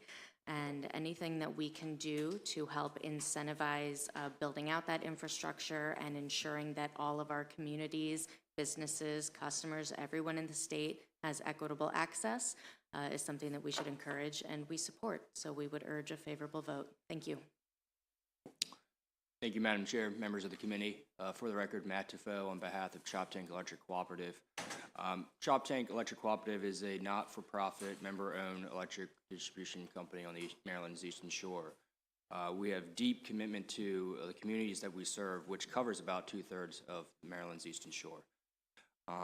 We support House Bill 551 for numerous reasons, but we launched our wholly owned subsidiary Chop Tank Fiber in April 2001. And with that, we have been doing projects throughout the Eastern Shore utilizing state broadband grants. And I'm happy to say that we completed some of these grant-funded projects in partnership with the state in 16 months rather than the 3-year period that we were allotted. So we're pretty busy on the Eastern Shore, and we see this as a cost-saving measure to utilize the state and federal grants that are coming to Maryland. And with that, we ask for a favorable report, and any questions? Thank you. Are there any questions for this panel? Delegate Hornberger. Thank you, Madam Chair. Great bill, also co-sponsor, full disclosure. I had a question for Mr. Defoe, because I do know that you do work in the southern part of Cecil County. Could you just quantify for us the amount of savings that co-op such as yours would realize by this bill passing? Yeah, so we did some internal estimates, and based on our FY21 grant projects that we have completed, if this were to be in place, there would be about $300,000 savings. Well, that's not a large number. We take that in aspect of what we're doing on the Eastern Shores with the rural communities, with the low-density areas that we're serving. It would be about an additional 300 homes that could be served with that savings. And the money goes invested back into the cooperative. We pride ourselves in chasing revenue, not profit, in the cooperative model. Great, thanks. And then a follow-up question, again, based on the rural counties, Ms. Davis. Do you happen to know what the most connected rural county in the state of Maryland is right now? Charles County, okay, thank you. Any further questions for this panel? Okay, seeing none, thank you all very much Thank you. for being here. Now, if Kelly Schultz could come up, Andrew Coy, Mark Thomas, and Andrew Griffin, and Kevin Brown. And just because it's easier for me to do it this way, Delegate Tomlinson, you've got a couple bills in front of you if you want our office to contact you, but you got a little wait. All right. Or yeah, he said you just want to hang out and not be in judiciary, but.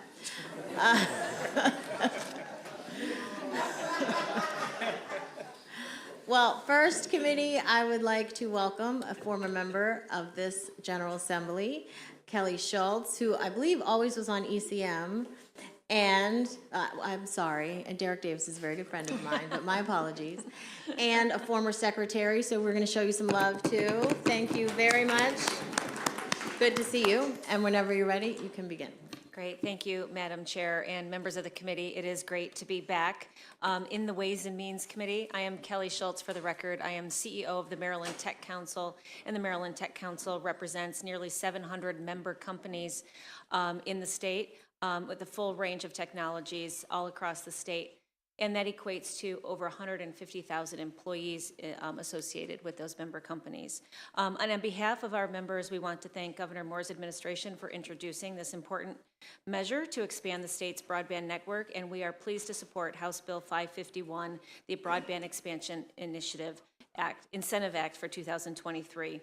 Bolstering digital infrastructure is one of the top policy priorities of the Tech Council. Affordable and reliable high-speed internet has become a necessity, as you have heard, of modern life, and unfortunately, there remains too many underserved populations around the state that lack this type of access. Closing this digital divide not only makes Maryland more equitable, but it also helps to grow our digital economy.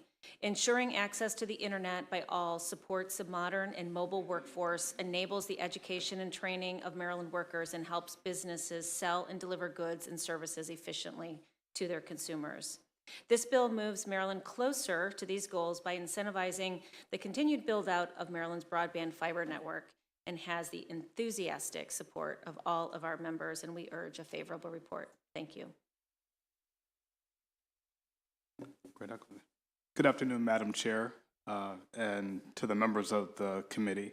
I'm Mark Anthony Thomas, the new CEO and president of the Greater Baltimore Committee. And so I'm here in support of today's bill. Digital access is an essential part of how we see that our students are educated, accessibility of healthcare and healthcare-related tools, continuing professional development, and tools that help businesses, in particular small businesses, leverage to grow their revenue, find customers, and create jobs in our state. Yet reliable broadband access is still unavailable for too many Marylanders. And underinvested areas, specifically our rural communities, have been greatly challenged in having that access. The federal government has recognized the importance of consistent, reliable broadband access across the country, but Maryland must align its tax policy to ensure our state can compete and secure the rightful share of private investment to decrease our digital divide. Waiving the state taxes on this once-in-a-generation opportunity will allow us to leverage that federal investment and make broadband more accessible and affordable. And so the state's removal of the sales tax will really allow Maryland to stay competitive and also encourage the private investment that we all have discussed today that we want to see. So we're here on behalf of GBC to provide support, and thank you for this moment. Thank you. Sir, would you like to go next? Hello, my name is Andrew Coy. I'm the CEO and president of Digital Harbor Foundation. I also am a school board commissioner for Baltimore City Schools, and I'm here in my role as an advisory board member for the Baltimore Digital Equity Coalition, which is a group of member organizations in Baltimore that are advocating for digital equity. On behalf of the Digital Equity Coalition, I'm glad to support House Bill 551. As you all have been hearing, and I won't be long in repeating, but this is an issue that touches every corner of the state and has needs that exist across the state. In fact, the American Community Surveys report shows that 23% of Maryland households do not have broadband internet service at home. And in some areas, this number is even higher, such as in Baltimore, where 40% of households are not connected to the internet. This work is important, and likewise, as Kelly Schultz mentioned, we're grateful for the Moore administration, Governor Moore, for advancing this. And in fact, as you all just heard from him on his way out, I had the chance to talk with him for a minute. And he said, "Which bill are you testifying today?" And I told him this one. And he said, "This is an important bill. It's a start. It's an important start, and there's more to do on it." But I'm grateful to be a part of the panel here speaking to this and saying, we, as the Baltimore Digital Equity Coalition, do hope that you will move forward with a favorable report for this bill and support its implementation. Thank you. Could you guys flip-flop on the ends there? We're working on getting new mics, Sorry about that. Madam Chair, members of the committee, Andrew Griffin with the Maryland Chamber of Commerce here in support of House Bill 551. You guys know the scope of the problem. It's a rural problem. It's an urban problem. It impacts our kids. It impacts our seniors, as you've heard. It impacts almost every aspect of a business's daily life. This is a big step in the direction of making sure every dollar spent and every dollar available goes to the deployment of broadband. It's a step forward to making sure every Marylander has access to internet. So with that, we urge a favorable report in 30 seconds, Madam Chair. I love it. Thank you. He's like, darn, I can't beat that. Can I have his With a remaining me minute too. and a half? Good afternoon. My name is Kevin Brown. I'm the founder and CEO of Quantum Internet and Telephone, and I'm here in support of this bill. Quantum Internet and Telephone is a local Maryland family-owned small business that has been providing service to Carroll County and the Baltimore metropolitan area since 1995. For many years, we've been wanting to provide service to rural areas, but the costs to do so were extremely high, and the very low return on investment was too challenging to overcome. We were recently awarded significant grants by the state and Carroll County to help fix the rural digital divide in Carroll County. Current tax law requires that these grants be recognized as income and therefore subject to income tax, even though these funds will be immediately expended to build rural broadband internet. Paying these taxes will be a great hardship for us, as it will take many years to earn enough money from the subscribers to the network we are building to pay these taxes. These taxes will cause us to use funds that could otherwise be used to build more rural broadband. We may also need to go into deep debt to pay these taxes, or possibly even sell part or all of our company. We shouldn't have to take such extraordinary measures to utilize these grants. House Bill 551 will do a lot to help small businesses like Quantum to be able to use federal and state grants to provide services to rural areas. However, in order to eliminate all the tax problems related to these grants, the U.S. Congress needs to pass the Broadband Grant Tax Treatment Act. In that way, all income taxes will no longer apply to the grants, and all rural projects will become profitable. It would be very helpful if Maryland U.S. representatives and senators could be encouraged to support this act in the U.S. Congress. We fully support the House Bill 551.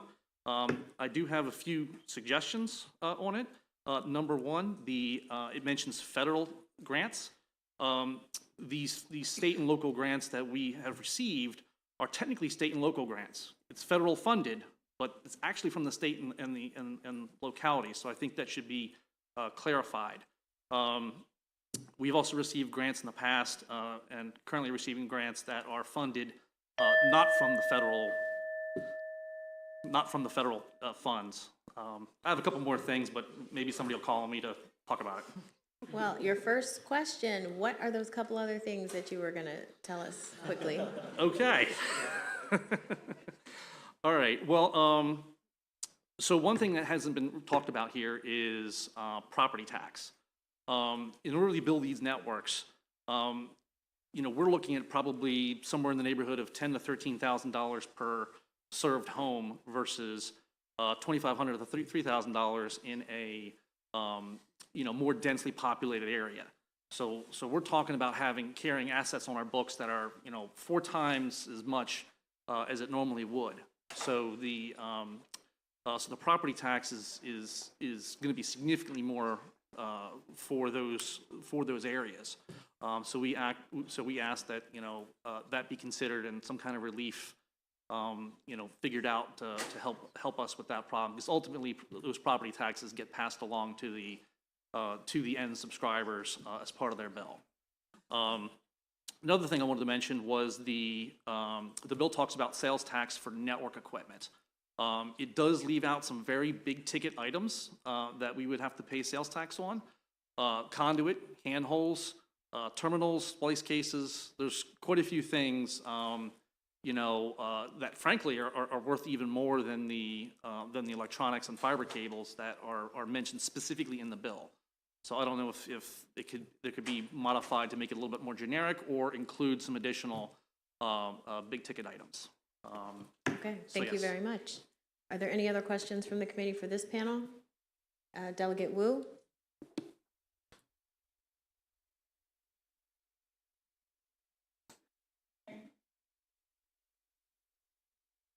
Disappeared.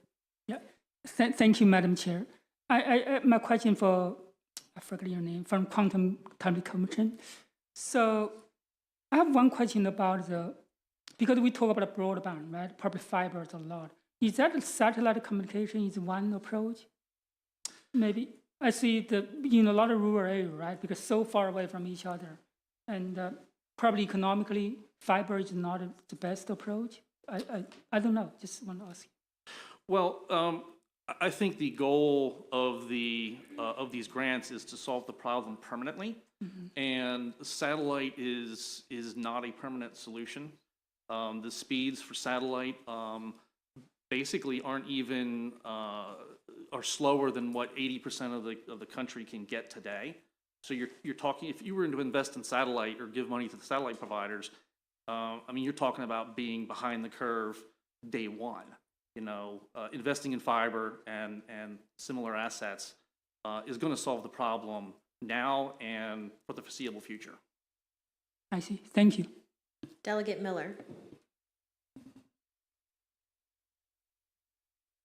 Thank you, Madam Chair. So good to see you here. So just a question, we had a little bit of a talk about what's the best connected rural. What are some of our least connected and our big areas that we're seeing challenges still around the state? Well, do you guys know? I mean, we can all jump in on that from what we have seen. Any of you? I think we'll all agree that the furthest, areas away from the metropolitan areas and those rural areas have been very deeply impacted. But we also know that in the inner parts of places like Baltimore City and the very urban areas, they have very little connectivity as well, which is why we've partnered with the Maryland Tech Council with the Digital Equity Project just to make sure that it's an equitable project for rural and urban environments. And if I may chime in, I'll add that Claudia Randall Wilson, who spoke as well with the Community Development Network of Maryland, hosts a map that has been created to show, and it shows really clearly through a digital equity index that ranks all throughout the state. And you can see it's a very rural problem and an urban problem predominantly. And so this map, I'm happy to provide a link to it, but it's an ArcGIS, so you can zoom in and look at, and it gives there's a methodology that Dr. John Horrigan of the Benton Institute has developed. It was created in the past year, and so it's a relatively recent map, but it would be a valuable resource to see where there's disconnectivity across the state. Additionally, I would direct attention to the federal mapping process that's currently underway with the bipartisan infrastructure package. It is required that the FCC and other parts of Department of Commerce like NTIA are working on these maps that quantify and show where there is disconnectivity, and that's how some of the federal funding that is to be deployed in Maryland but has not yet been awarded will be determined.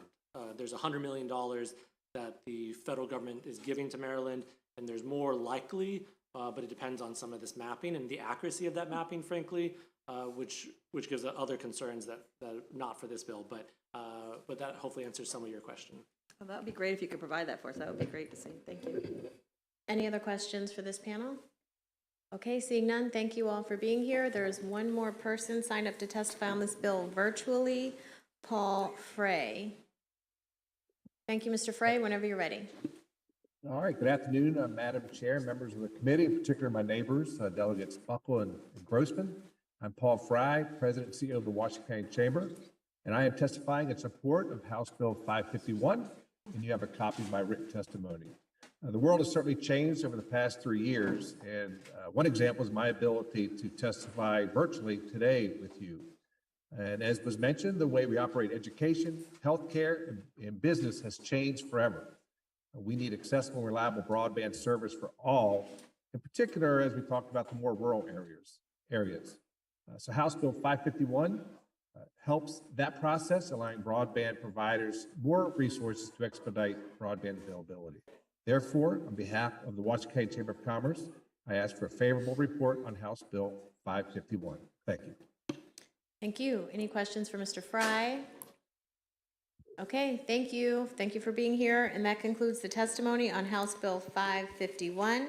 Now calling House Bill 552, and I will call up Secretary of Commerce Kevin Anderson, Brad Fallon, Ken Ullman, who I will give a special warm welcome to, my former county executive. Welcome, welcome, welcome to Ways and Means. And Mark Anthony Thomas and Elaine Hayes.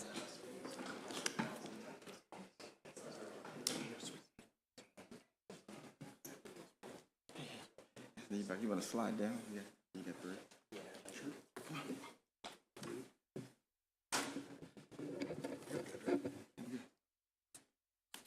All right, good. Good afternoon, Madam Chair, Madam Vice Chair, members of the Ways and Means Committee. For the record, my name is Secretary Kevin Anderson, and I'm here to present House Bill 552 on behalf of Governor Moore. In the first 2 weeks on this job, I've been encouraged by just how focused Governor Moore is on bolstering Maryland's competitiveness to grow our economy in every region of the state. As everyone in this room knows, Maryland has a lot to offer. We have military bases like the Aberdeen Proving Ground and Pax River, world-renowned research institutions like Johns Hopkins and the University of Maryland, and many federal facilities like NIH, NSA, NASA, and a highly skilled and educated workforce. But for far too long, Maryland has been asset-rich but strategy-poor. The legislation has done great work and has created many powerful programs to build up our economy in a smart and equitable way. But we have work to do, and House Bill 552 is an impactful way to start. The legislation will create the Build Our Future Grant Pilot Program to leverage state dollars and provide funding to support infrastructure that houses tech-driven industries. This includes cyber ranges and SCIFs for the security sector, wet labs for cutting-edge biotech and quantum computing, manufacturing centers for next-generation production, and more. The funding set forth in this bill will provide the innovative industries with the resources they need to start up and grow. Under the Moore-Miller administration, we will build an ecosystem of innovation and economic growth, and this bill will put us on that path. Thank you for your thoughtful consideration, and I ask you for a favorable report on House Bill 552. Thank you so much, Madam Chair. Well, good afternoon, Madam Chair again. Madam Vice Chair, members of the committee, for the record again, my name is Brad Fallon. I'm here today to help present House Bill 552, the Innovation Economy Infrastructure Act. Secretary Anderson already gave a great overview of the potential impact of the legislation, so I'm just going to get into the meat and potatoes and the actual details of the bill. As Secretary Anderson said, the bill creates the Build Our Future pilot program, which the governor has already funded through his budget proposal at $10 million in fiscal year 2024. The funding can be used by the Department of Commerce to issue grants to tech-driven industries. To define the eligible industries, this proposal utilizes the list of those that are eligible for the Innovation Investment Tax Credit and the Biotech Investment Tax Credit, the ITSE and BITSE. For the purposes of this program, the defense industry broadly is also included in the eligible sectors so that we can support projects like SCIFs, particularly around government facilities. The grants offered under this program can be used for innovation infrastructure, which is new construction, modifications to existing infrastructure, or costly equipment that is truly necessary for a tech-driven company to use a space. There is a matching requirement set forth in the bill to receive these grants to ensure that commerce is leveraging these public dollars in the most effective way to bring about private investment. Under the program, a company, nonprofit, local government, or college or university can receive up to a $1 million grant with a 2-to-1 match and up to a $2 million grant with a 4-to-1 match. In order to receive the grant, a recipient must show that the project will be completed after the matching funds and grants are expended. If a company does not follow through with the match, the department will be able to claw back the grant and recoup those costs. By pairing this program with the ITSE and BITSE and requiring matching funds, this bill seeks to help companies expand their access to capital so they can start up and grow and build the economy of the future. Last part, by July 1st, 2026, Commerce will be required to report on the projects funded and the economic impact of the program. With that description, I'll conclude and ask the committee for a favorable report, and of course, I'm happy to answer any questions you may have. Thank you. Great. Madam Chair, thank you very much for the honor to be here, and it's just such an honor to be before you as chair, making us all proud in Howard County. And to all the committee members, it's really an honor to be here. Ken Ullman, I currently serve as Chief Strategy Officer for Economic Development at the University of Maryland College Park, and in the last 8.5 years that I've been in this job, helping to build the innovation economy in College Park in Prince George's County, but really as the flagship university for the great state of Maryland, as an anchor for our state's economy. One thing that has become very clear, and that is that many of the jobs of the future involved very complex companies that are spinning out of labs, and whether they're in quantum computing, whether they're in clean energy, whether they're in life sciences, oftentimes they need expensive build-out and equipment. And oftentimes that is a real gap to those companies getting out of a lab, actually out into the economy to grow and thrive. And whether it's a company like IonQ that is the world's leading quantum computing company, which is here in the great state of Maryland in College Park. I was there yesterday. They topped over 200 jobs in Prince George's County and College Park. You walk through that facility and you see the amount of optical tables and equipment and clean rooms that are needed, or clean energy companies like Ion Storage Systems, which is now in Beltsville in 40,000 square feet, started by a professor at Maryland named Eric Waxman.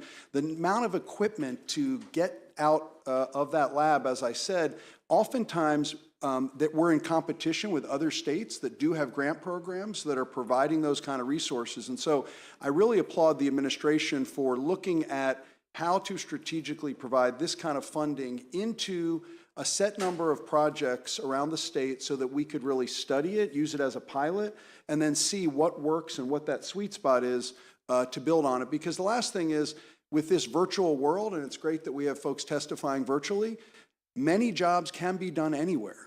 But the jobs that cannot be are those jobs where you're actually building and making things in the state of Maryland. And so this puts a little bit of extra emphasis on those jobs, which we think is really a great idea for our innovation economy. So with that, I urge a favorable report, and happy to answer questions, and it's an honor to be here. Thank you. Great. So I'm back again. So thanks for having me back, Madam Chair, and the committee. And again, I'm Mark Anthony Thomas, CEO and President of the Greater Baltimore Committee, and here in support of Bill 552. The infrastructure to accelerate innovation-driven economic development has never been more important. It equally impacts the tech training programs that target our most impoverished communities as much as it supports the scientists in our labs finding cures for cancer, sickle cell, HIV, and preventing the next pandemic. Maryland must lead. This is our moment, and we need the tools that position our communities, our entrepreneurs, and our students to win in an increasingly competitive landscape. This legislation moves us in the right direction. I've seen how programs like what Governor Moore has proposed make the difference between whether a new life sciences facility is built here or isn't, whether an entrepreneur expands here or does not, or whether a company diversifies its workforce or chooses to do so down south. The greater Baltimore region has too much to offer, yet too little leverage points to make a difference. Not only will this allow Maryland to be more competitive, it will help Maryland develop a market signal that the state is committed to elevating its innovation economy and not leave any sector or community behind. So we offer our support. Thank you. Good afternoon, Madam Chair, Madam Vice Chair, members of the Ways and Means Committee. My name is Elaine Haynes. I'm President and CEO of Kalasite, and I'm here in support of House Bill 552, the Innovation, Economy, and Infrastructure Act. Startups work to build the economy of tomorrow, and Maryland has a great opportunity to position itself to lead. I bring over 35 years in commercialization of complex drugs and medical devices to lead Kalasite. Kalasite means beautiful cell, and we're a biotech startup on a mission to develop an artificial red blood cell substitute for use when blood is not available for trauma patients in need. We were founded in St. Louis, Missouri by experts in bioengineering, trauma, and military medicine, and we chose to move our company to Maryland to be closer to our stakeholders, better access to investors, and better talent in the Mid-Atlantic ecosystem. Maryland has a highly skilled workforce, and this incentive will ensure that they are able to put their skills to work here instead of in other states that we compete with. We would not have been able to move here without the support of University of Maryland, Baltimore, where we lease wet lab space and access specialized research equipment at the School of Medicine and as a biopark affiliate. Our state was modified to fit our needs and heavily supported with grant funding that made our move possible. Since moving here, we've grown our team from 2 to 8 highly specialized employees. We've doubled our physical footprint, and we plan to move into Biopark's 4 MLK building in 2 years. We're funded by a mix of federal grants from the NIH, Department of Defense, and now DARPA, and investor funding. Of the $3 million in investor funding raised since we've moved here, half has come from University of Maryland's Maryland Momentum Fund and connections that they've facilitated. You may have heard about us in the news recently. We're a part of a $46 million DARPA grant led by Kalasite co-founder Dr. Alan Doctor at UMB, which puts Maryland on the national stage for leading development of a shelf-stable whole blood substitute. We will need increasingly expensive and complex talent, costly high-tech lab space, and infrastructure to bring our life-saving product through FDA clinical trials and to market. This incentive is exactly what innovative companies need to start up, locate, and grow in Maryland. This tool will bolster Maryland's competitiveness as on the national stage. Thank you for your consideration. Thank you. Are there any questions for this panel? Delegate Charles?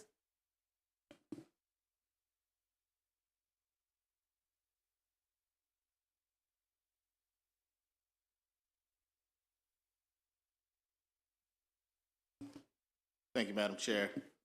And thank you to this esteemed panel. I truly appreciate you guys. I love this bill.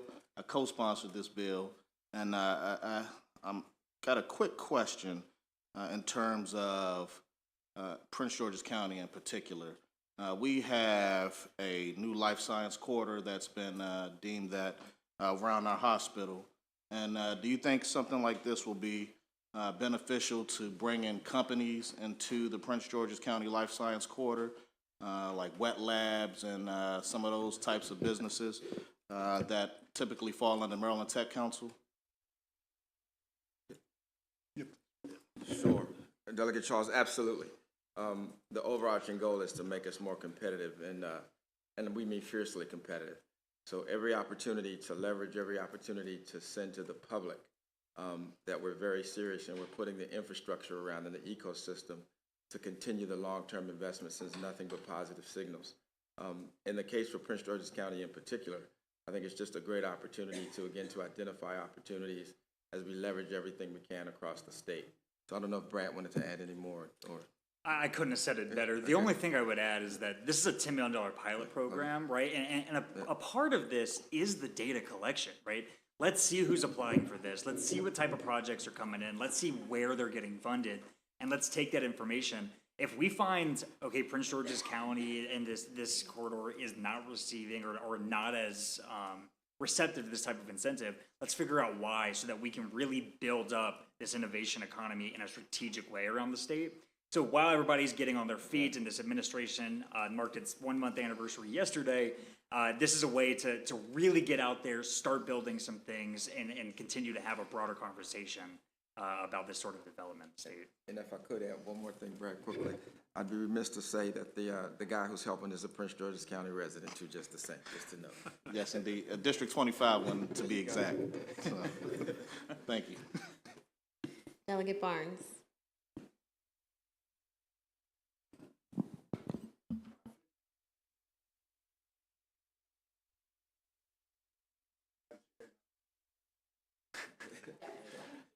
You need that broadband in here. Get that last group in.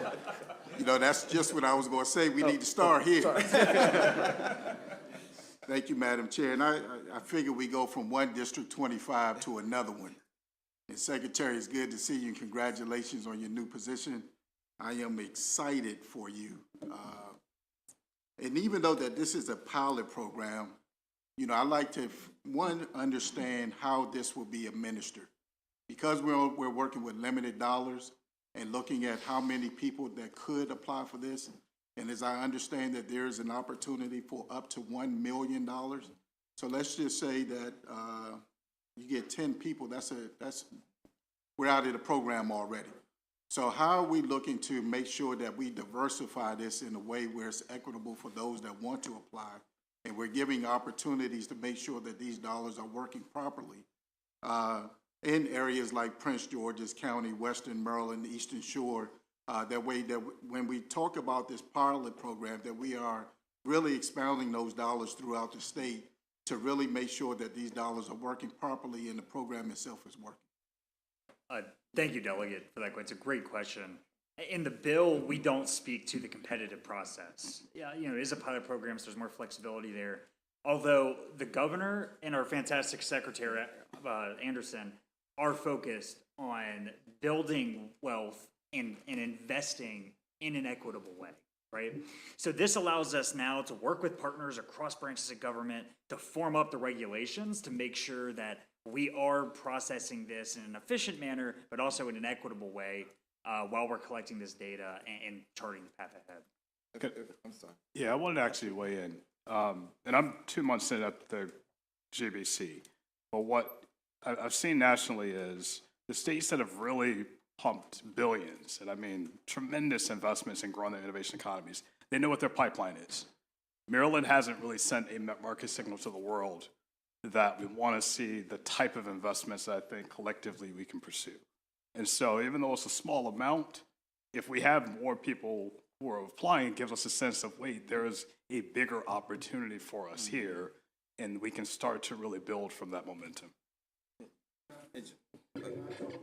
Yeah, at the end of the day, it's all about the data collection that I think is extremely important.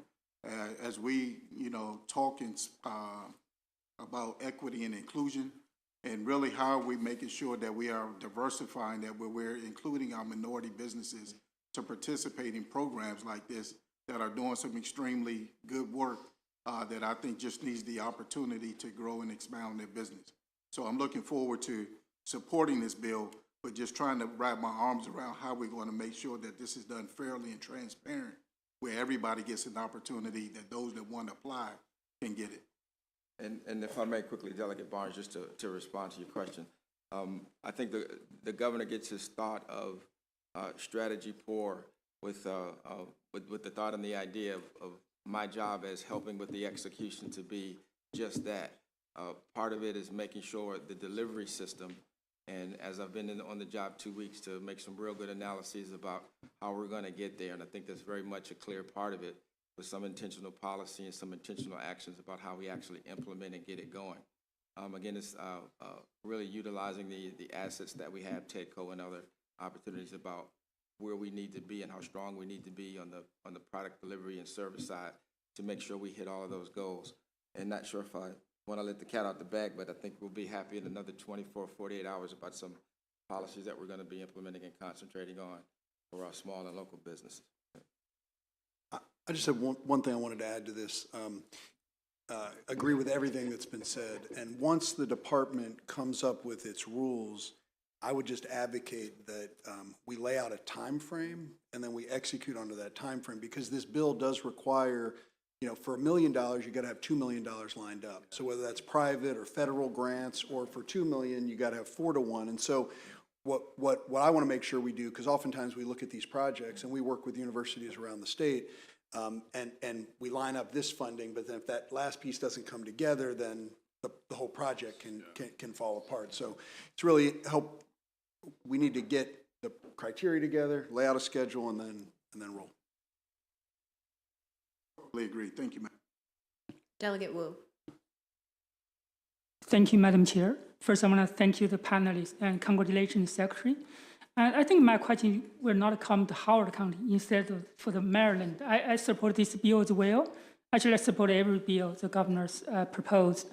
I think this is really helped really create a competitive for Maryland economy, right? I just wonder, like in the big picture, comparing our neighboring states, what's the advantage and the disadvantage for Maryland in terms of creating these high-paying jobs in the creative innovation and high-tech companies? Well, I think all of us could respond to yeah. that.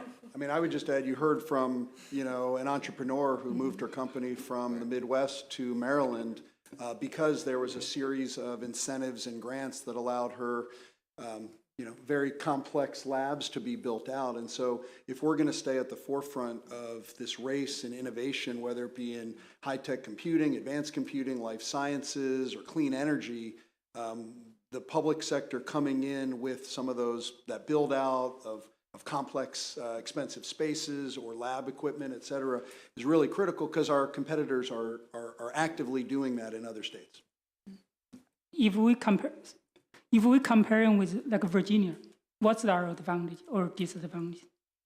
I think it's hard to compare apples to apples because there's a whole series of incentives that each state deploys, and our state has a lot of incentives. I think lining them up for exactly as the Secretary, I'm sure, is working on for exactly our economy is really important. I think this bill is one small piece of that effort. All right. And I'm not sure if I got your entire question, Delegate Wu, but just in terms of our competitiveness and setting us up, we have to take a look again at our competition, and again being really clear and intentional about where we want to compete and how we build it. Again, the idea, I think, are the messages that we send, again, as an ecosystem. It involves workforce, it involves amenities, it involves our educational structure, it involves lots of things that become a part of it. And I think that's where the great work and the great thinking and the great policy making goes into place, where we can get everyone moving in the right direction and send the correct messages about how we want to build. So I think that's really important about how we compete and what tactics that we use after we create our strategy to get it there. So I hope that gets you. Yep. Thank you. Okay, are there any other questions from the committee for this panel? Okay, seeing none, thank you all for coming in. Thank you. Next, we have Mary Morris and Troy LaMelle-Stovall, please.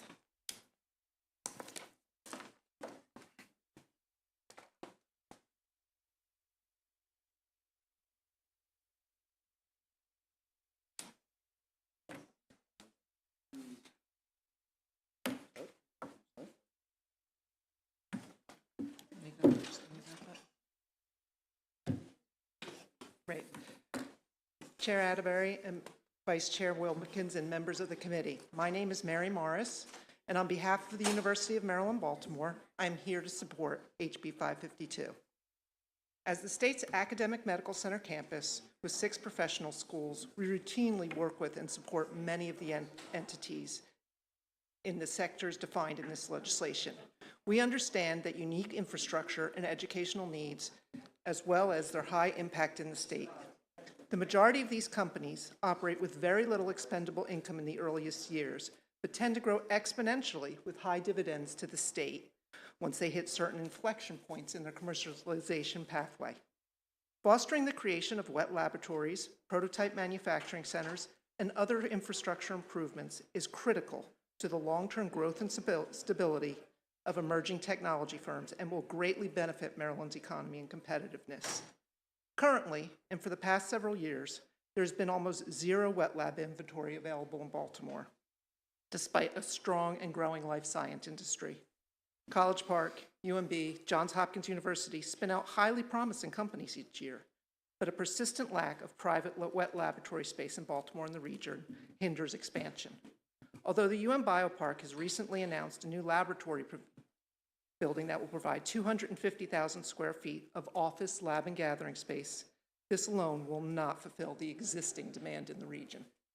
A lack of available space is not the only hurdle for companies. Once they acquire space, most companies have to invest in improvements to customize leased space to meet their needs. Specialized laboratory facilities are difficult for early-stage companies to finance, but are critical for their ultimate growth and success.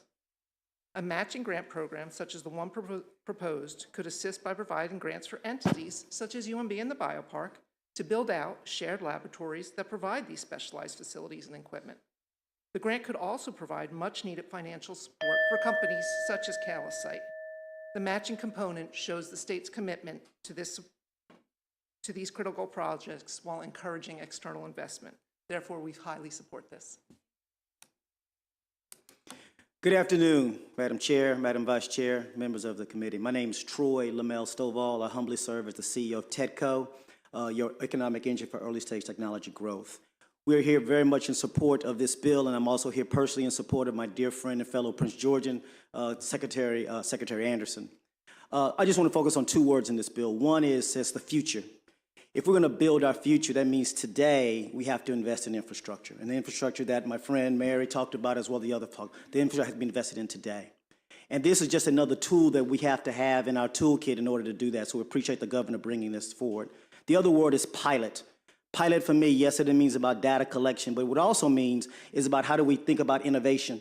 How do we think about entrepreneurship?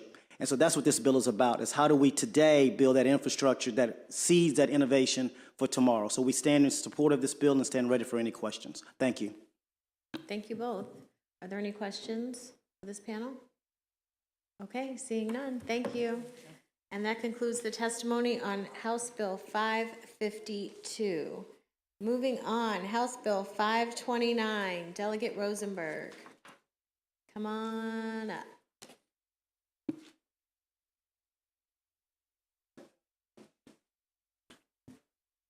Thank you, Madam Chair and members of the committee. This is not my third election law bill for the session. This is about slots or video lottery terminals, to use the legal expression. This is a bill sponsored by myself and by Delegate Attar. From the outset, from the slots bill that first passed the House, there has been money allocated, set aside for the neighborhoods surrounding Pimlico Racetrack. The bulk of that money goes to the neighborhoods within the Park Heights Master Plan, which is the area bounded by Northern Parkway on the north, Green Spring on the east, Wabash on the west, and Park Circle on the south. It's basically the racetrack heading south towards Park Circle. But the law originally provided as well that a portion of this money could go to other neighborhoods, basically north of the track, colloquially called the 1 mile radius neighborhoods. And the law, as enacted and as it stands today, provides that at least 75% of the money that comes to these communities, monies from the three big video lottery terminal entities in the state, that at least 75% of the money is to go to the park for expenses consistent with the Park Heights Master Plan. Several years after the law took effect, then Mayor Pugh increased the allocation, as was clearly permitted under the law, to 85% of the money from that year and until now, going to uses consistent with the Park Heights Master Plan.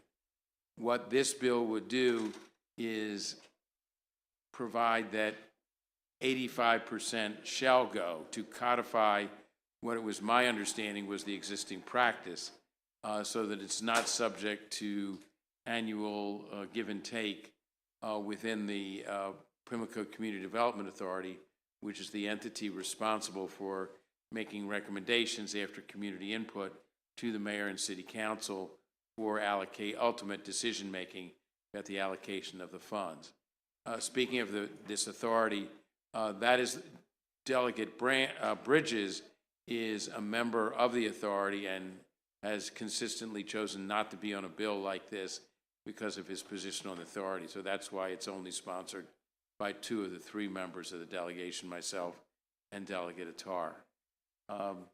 The city, when this bill was presented to the city delegation last week, the city offered an amendment at that time saying, changing the language to at least 85% instead of at least 75%. We haven't talked about it since, but I think that is not consistent, and I look forward to talking further with the city, but I would just say that at least 85% is inconsistent with what we're trying to do here, which is to conform the bill as best, conform the law as best we can to existing practice.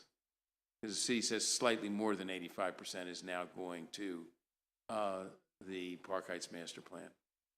So given that background about the city's position, I nonetheless would still urge a favorable report.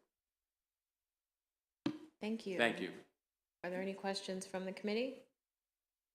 Okay, seeing none, thank you very much. Thank Delegate you. Rosenberg, that concludes the testimony on House Bill 529. Prince George's County Delegation Bill, House Bill 470, and Delegate Jazz Lewis will be presenting. Thank you, Madam Chair, Vice Chair, and members of the Ways and Means Committee. For the record, Delegate Jazz Lewis here in support of House Bill 479 for the Prince George's County delegation. In brief, this bill creates an independent innovation agency for Prince George's County that would work in partnership with TEDCO. As you all know, particularly our chair, she has a bill to scale an equity fund for TEDCO for the state. They are going to be looking to support startups and entrepreneurial ecosystems across the state. To do that, they want to form essentially clusters that make sense for different parts of the state in order to attract more capital from private sector across the country.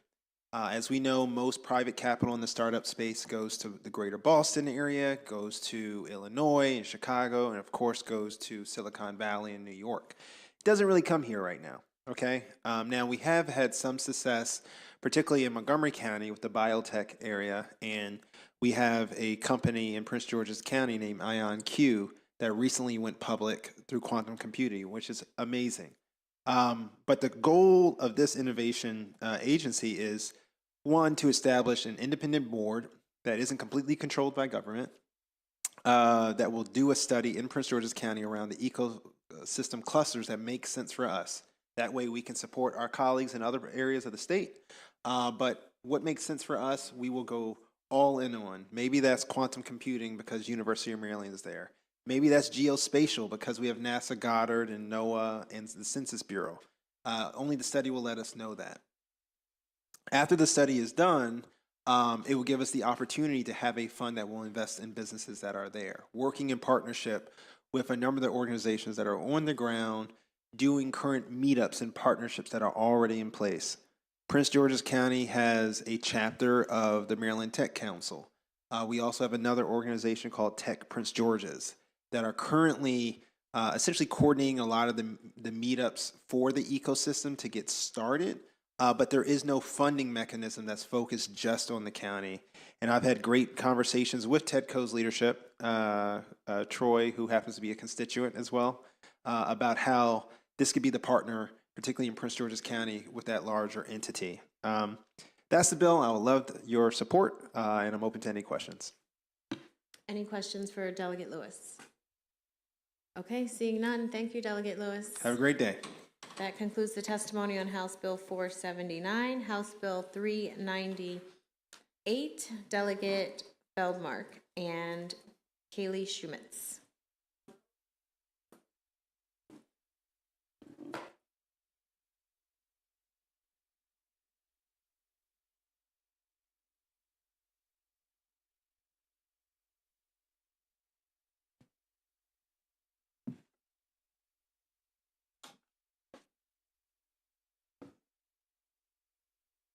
Thank you, Madam Chair, Madam Vice Chair, and committee members, good afternoon. For the record, I am Delegate Jessica Feldmark, and I'm pleased to be here to present House Bill 398. Many of you will remember that in 2021, this committee and the General Assembly passed legislation to strengthen the eligibility criteria for a position to qualify for the job creation tax credit. House Bill 398 would extend those same strengthened criteria to other economic development tax credits focused on job creation, specifically the One Maryland, More Jobs for Marylanders, and Enterprise Zone programs. By strengthening the eligibility criteria, this legislation would refocus those tax credit programs where our economic development efforts should be focused, on creating, attracting, and retaining good quality jobs. Jobs that open pathways for career advancement, jobs that respect the rights of workers, jobs that support healthy families, and jobs that promote strong communities. The current standard in these programs is 120% of minimum wage, and that is insufficient. There is no jurisdiction in Maryland where 120% of minimum wage is enough for a single adult to live with any semblance of financial stability. If that adult happens to be a parent, 120% of minimum wage won't even provide for basic survival. So this bill raises that standard from 120% of minimum wage to prevailing wage or 150% of minimum wage, and it adds basic criteria around training and benefits. The bottom line is this: the state of Maryland should not be in the business of subsidizing jobs that don't pay a basic living wage. This bill would focus our tax credit programs on creating good quality, family-sustaining, community-strengthening jobs. I ask for your favorable report, and I'm happy to answer any questions. Thank you, Chair Atterbury and Vice Chair Wilkins. Once again, my name is Callie Shumitz with the Maryland Center on Economic Policy, and thank you to Delegate Feldmark for her continued work on this. The reason we support House Bill 398 is very straightforward. It's just that if Maryland is going to use our public dollars to give tax credits and subsidies to businesses, the jobs that are created as the result of those should be good family-supporting jobs. Maryland spends tens of millions of dollars on these subsidy programs each year. However, currently, these programs often include very few standards. The state's own analysis from DLS of these various programs have consistently shown that they are not effective at achieving their stated goals, and part of that is because of the lack of standards and reporting.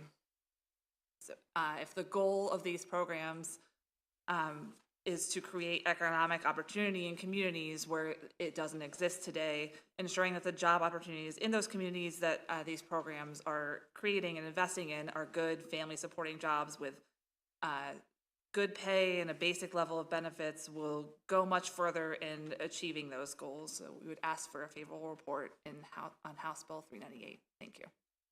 Thank you. Are there any questions from the committee? Okay, seeing none, thank you both. That concludes the testimony on House Bill 398. House Bill 442, Delegate Tomlinson, I believe, is on his way.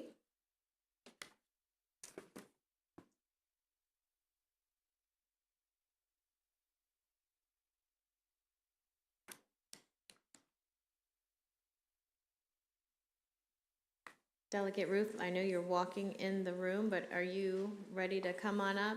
I am, Madam Chair. Okay.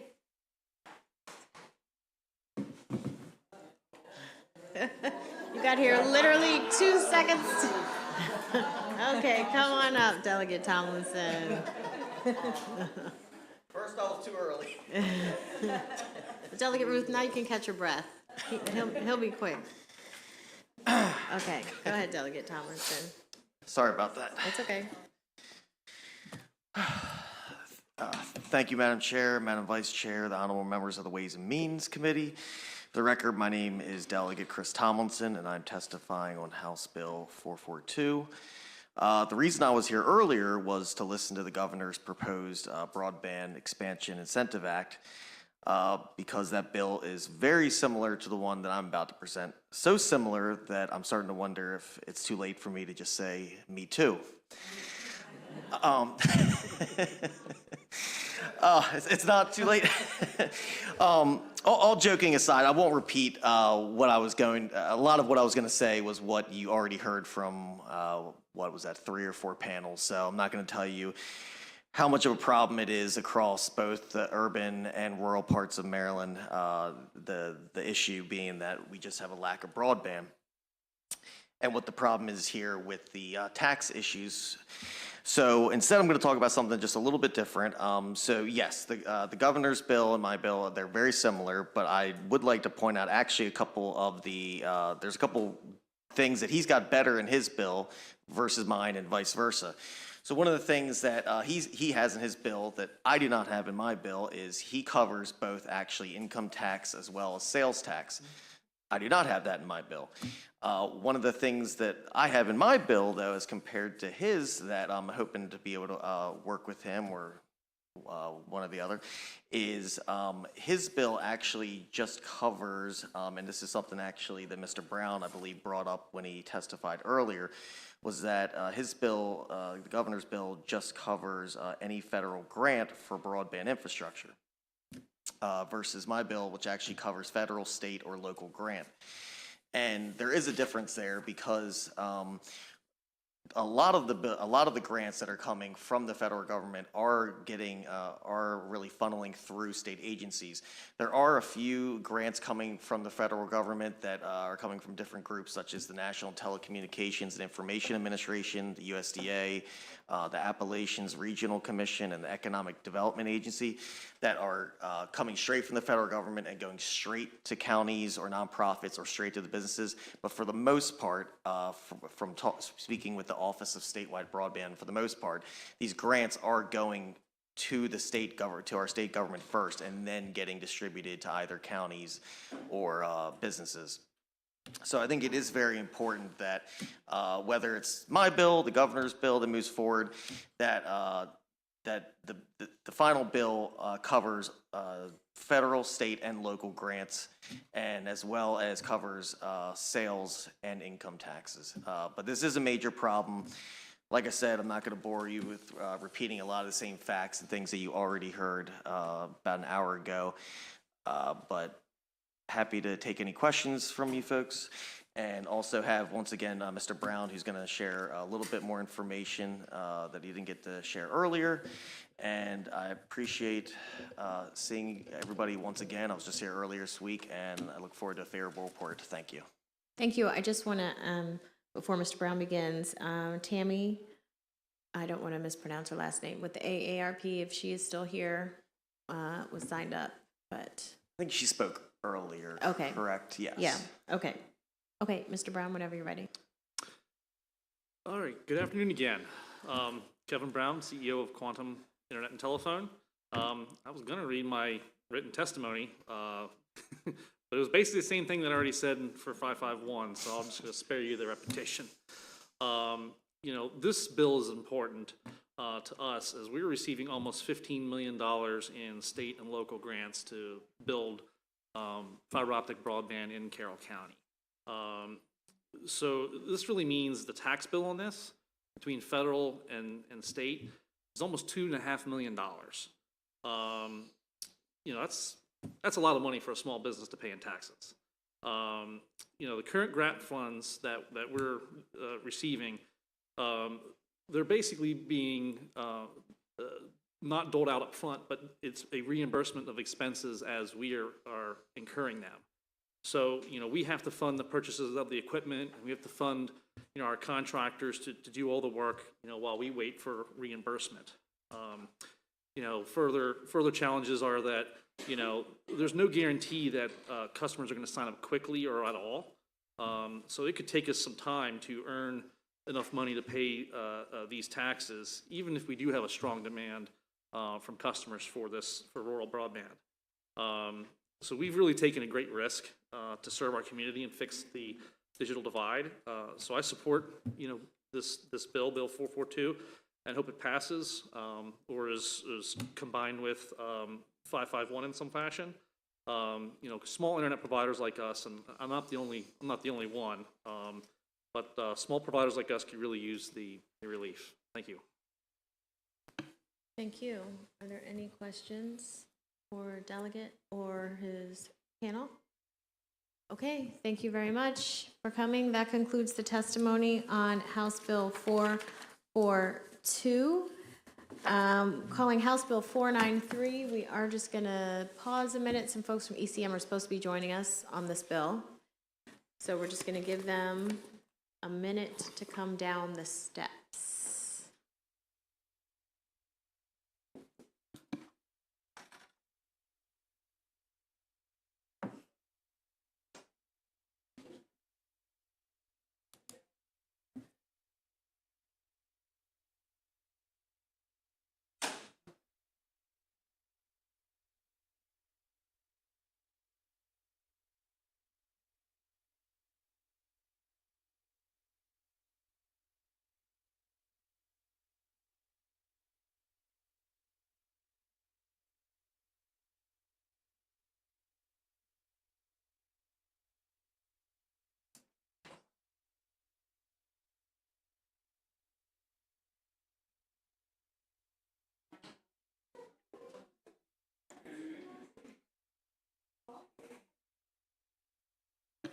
I'll give them a couple minutes to get here. I don't want you to get stuck behind the other bills that have lots of witnesses. Do you want me to, I'm glad to yield, Madam Chair. No. Okay. They need to, it's jointly assigned, so we need to give them a second to get here, but they just ended their committee and have dispersed. So let's just give it a second here.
Okay.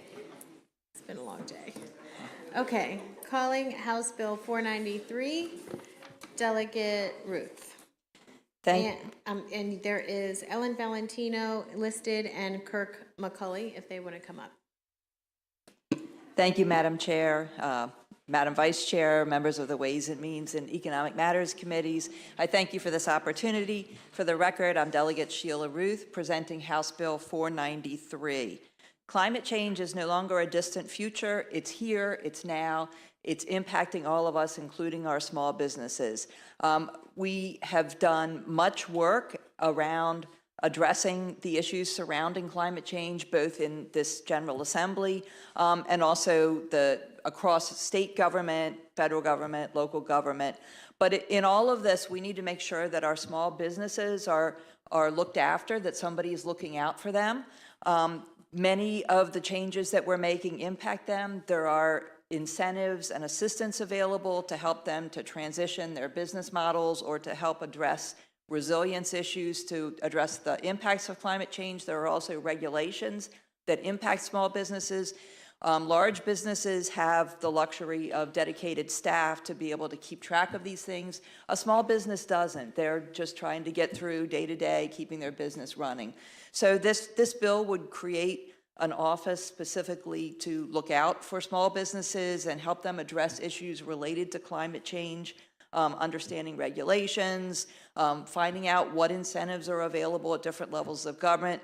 For example, for just one example, EV chargers. We have state incentives and we have some that we're looking at right now that would provide incentives for EV chargers, extending that. There are some federal ones, there may be local ones as well. And it's really difficult for small businesses to keep up with this. So there really needs to be some single point of contact to help small businesses to know what's available, know what's required of them, and to help them to address that. And so this bill would also help small businesses who need to transition to clean energy, and it would also help small businesses that are impacted by flooding, extreme heat, storm damage, and saltwater intrusion, which is impacting agriculture on the Eastern Shore. And so I have had a conversation with the Department of Commerce, and they do have testimony that you should have received. I understand their concerns. I believe their concerns mostly revolve around the scope of what I've tried to create, and also that they don't feel that they have the expertise in all of the areas. Those are valid concerns. I'm opening to continuing the conversation, narrowing the scope if necessary, creating even just a navigator in somewhere else. We did, for example, create an Office of Resilience in the Maryland Department of Energy Management in a bill recently. That may be another place that can look out for it. The Department of Commerce has pointed out that this is an effort that is going to require the expertise of multiple state agencies. That is all the more reason why there needs to be one single point of contact that is coordinating with all those different state agencies to make sure that the needs of small businesses are being addressed. So with that, I'm happy to take any questions. Are there any questions for Delegate Ruth? Okay, seeing none, thank you very much. Ms. Valentino, and is Kirk McCulley here? He is not here, but you have his written testimony. Okay, thank you. Thank you and good afternoon. My name's Ellen Valentino. I'm here today on behalf of the Mid-Atlantic Petroleum Distributors Association. And here in support of concept of this bill, let's say I know that there has been some give and take back and forth about the scope of it, but it's the first time that we as an industry, along with the service station dealers, saw really a true recognition that there needs to be a one-stop navigator or location for small businesses who do have a tremendous amount of new responsibility based on the policies that are moving through this General Assembly, some of which we may very much disagree on. The one thing that I think is bringing the thread together is that if this is the policy direction of the General Assembly is going to go, whether it's going to be to eliminate products that are for sale now, an example would be fossil fuels, heat oil, propane, that there needs to be a recognition that businesses need assistance. They also need to be able to work with the government to look for alternative fuel-based products like biofuels and develop that market as well. So we did want to come here, very importantly, to say that although we do disagree on some matters that move before the General Assembly, that this is one that I think we can align on as you move forward. Thank you. Thank you. Are there any questions for Ms. Valentino? Okay, seeing none, thank you. That concludes the testimony on House Bill 493. Thank you, Delegate Ruth. House Bill 538, Delegate Love, and whoever you would like to bring up with you. Yes, thank you. And you do have some virtual folks signed up. Yes. Good afternoon, Madam Chair, Madam Vice Chair, colleagues on Ways and Means. This is fun. I don't know that I've ever had a bill in front of you, so this is great. For the record, I am Delegate Sarah Love. I am here to present HB 538, Income Tax Subtraction Modification, Water Affordability Assistance. So not really my wheelhouse. So let me tell you where this comes from. I sit on the Maryland State Advisory Committee to the U.S. Commission on Civil Rights, along with Chair Pena Melnick and Ms. Kendra Brown, from whom you will hear virtually later. And this past year, we did a deep dive into water affordability in Maryland. And we found out some disturbing things. Across the United States, the cost of water has increased at 3 times the rate of inflation over the past decade, faster than increases in income. And the same is true here in Maryland. And for those residents who cannot pay their water bills, the consequences can be dire. Not only is their water shut off and then they're slapped with a fine, a disconnect fee, and a reconnect fee, but their house can be put up for a tax sale so they can lose their house. And since water is considered a basic necessity, if their water is turned off, their kids can be taken away from them. So there's some real and severe consequences if you can't pay your water bills. There are a few programs that provide water assistance, which is what brings us to the bill today. One of the challenges with those programs, however, is that they can be considered as taxable income. So think about this. You do not have the money to pay your water bill. You get assistance through a program that is now taxable, that can bump you out of the eligibility requirements for Medicaid, for SNAP, for some other really important benefits that you need. So that is what this bill is here to address, to make sure that that is not taxable income. There are some folks here that know a lot more than I do that can address this in more detail, the tax issue and all of that. But that's what we're looking to address. This was one of the recommendations that came out of the advisory committee and our report. I believe I attached the report to my testimony. So with that, I ask for a favorable report, and I'll turn it over to my witnesses. Thank you.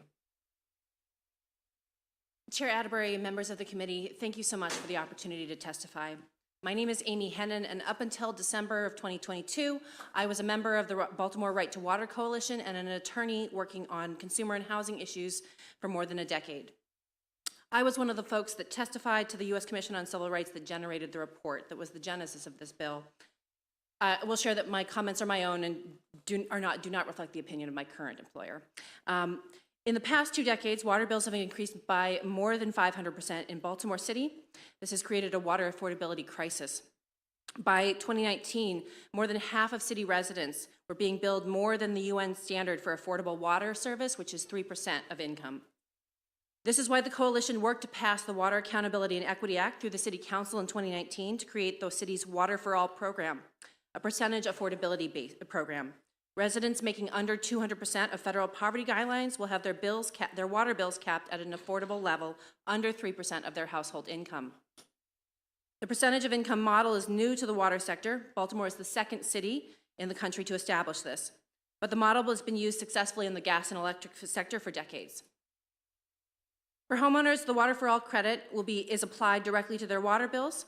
We wanted to ensure that all tenants who were paying for water saw the benefit of the Water for All program. So instead of the credit on the water bill, which could be potentially pocketed by a landlord, it is written in that the tenants would get a payment directly for their Water for All credits. These payments are being issued on loaded debit cards via a vendor called Equity. In trying to ensure that tenants receive the most benefit for Water for All, an unanticipated externality has arisen, and that the payments were counted as taxable income. To get the credit, tenants have to fill out a W-9 form and be issued a 1099, and we were told would be treated as if they were an independent contractor of the city. The potential consequences are dire.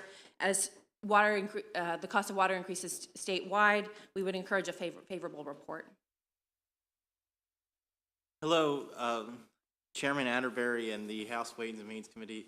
My name is William Steinwood. I'm the supervising attorney for the Foreclosure Legal Assistance Project for the Maryland Legal Aid Bureau. In addition to that, I'm an enrolled agent, tax professional. And when I was given the notice of this bill, I could not believe that this was an issue because IRS Publication 525 is clear that any welfare benefits that are received from a public welfare fund are not considered taxable income. However, certain jurisdictions are still issuing 1099s in regards to this. There can be very dire tax consequences if the person misreports a 1099. For instance, if a 1099 is misreported, it can result, because there is a limit of $10,300 of unearned income, which this would be, for the calculation of the earned income tax credit, it could either limit or eliminate the credit entirely. In addition, if it is reported as a 1099 NEC, that would result in self-employment tax, which could result, and since self-employment tax is assessed at anything more than $400 worth of income, this could result in poor and low-income Marylanders having to pay taxes that they otherwise would not have to pay. It can also cause a confusion in the fact that it can be that the homeowner may consider this to be income and it is not. In addition, low-income Marylanders and also are less likely to have tax professionals assist them, so they may include this as income incorrectly. So we believe that this bill addresses these concerns and prevents incorrect tax reporting and prevents low-income homeowners and tenants from suffering the consequences of reporting their income incorrectly. Therefore, we urge a favorable report on this bill. Thank you. Questions for this panel? Delegate Plakovich-Carr.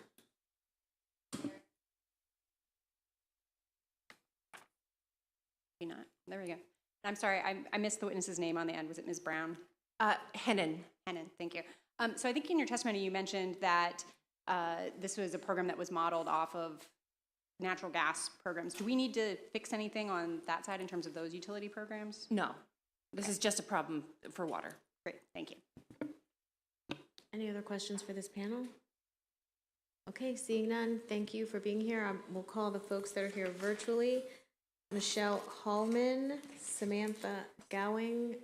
Okay, Ms. Hallman, whenever you're ready. I'm ready. Good afternoon, Madam Chair and honorable members of this committee. I appreciate the opportunity to address you regarding House Bill 538, which I am in favor of. My name is Michelle Hallman, and I'm the Senior Managing Legal Director of Taxology, a Maryland tax law firm. We work with clients at all points of the income spectrum, and as such, through our professional tax planning software, we were able to create a tax planning scenario that actually illustrates the positive impact of passing House Bill 538. In our illustration, we created a profile for a typical individual who might avail themselves of water affordability assistance as contemplated by this bill. This individual is a single parent with one dependent who earns approximately $24,000 and for tax purposes is filing as head of household. For example, a $2,000 water affordability benefit without a state offset would have the following results. Their federal refund would be reduced by about $600 and their state refund would go down about another $210. In total, their refund would be decreased by almost $800.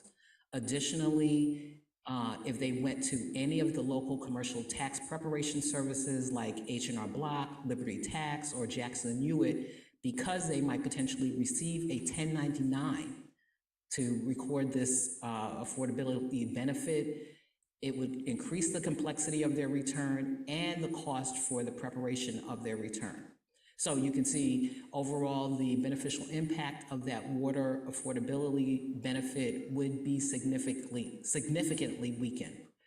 HB 538 wisely contemplates this detrimental impact, so we support passage of this bill for its common sense approach and its acknowledgement of real-world financial consequences.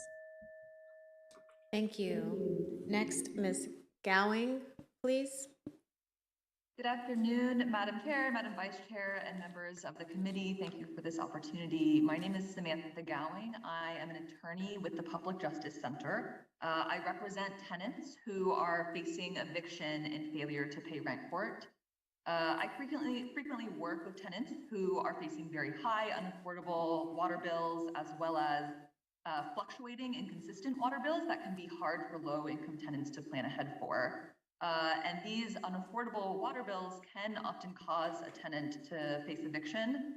So specifically, although non-rent charges typically can't be the basis for eviction, what a landlord can do is allocate what the tenant thought would go towards rent toward the water bill instead. And then the tenant is left with rent arrears that are the basis for an eviction, and the tenant can lose their housing. So unaffordable water bills are deeply intertwined with housing instability, particularly for low-income tenants in Maryland. And programs like Water for All are important not just for providing access to water, but also for keeping tenants housed and preventing evictions. So a lot of tenants who rely on support for their water bills are, also relying on other public benefits, such as what Ms. Hellman elaborated on. And no one should have to choose between affording their water bill and other public benefits. No one should have to choose between staying housed and these other benefits. So for these reasons, I would urge a favorable report on House Bill 538. Thank you. Thank you. Next, Rihanna Eckel.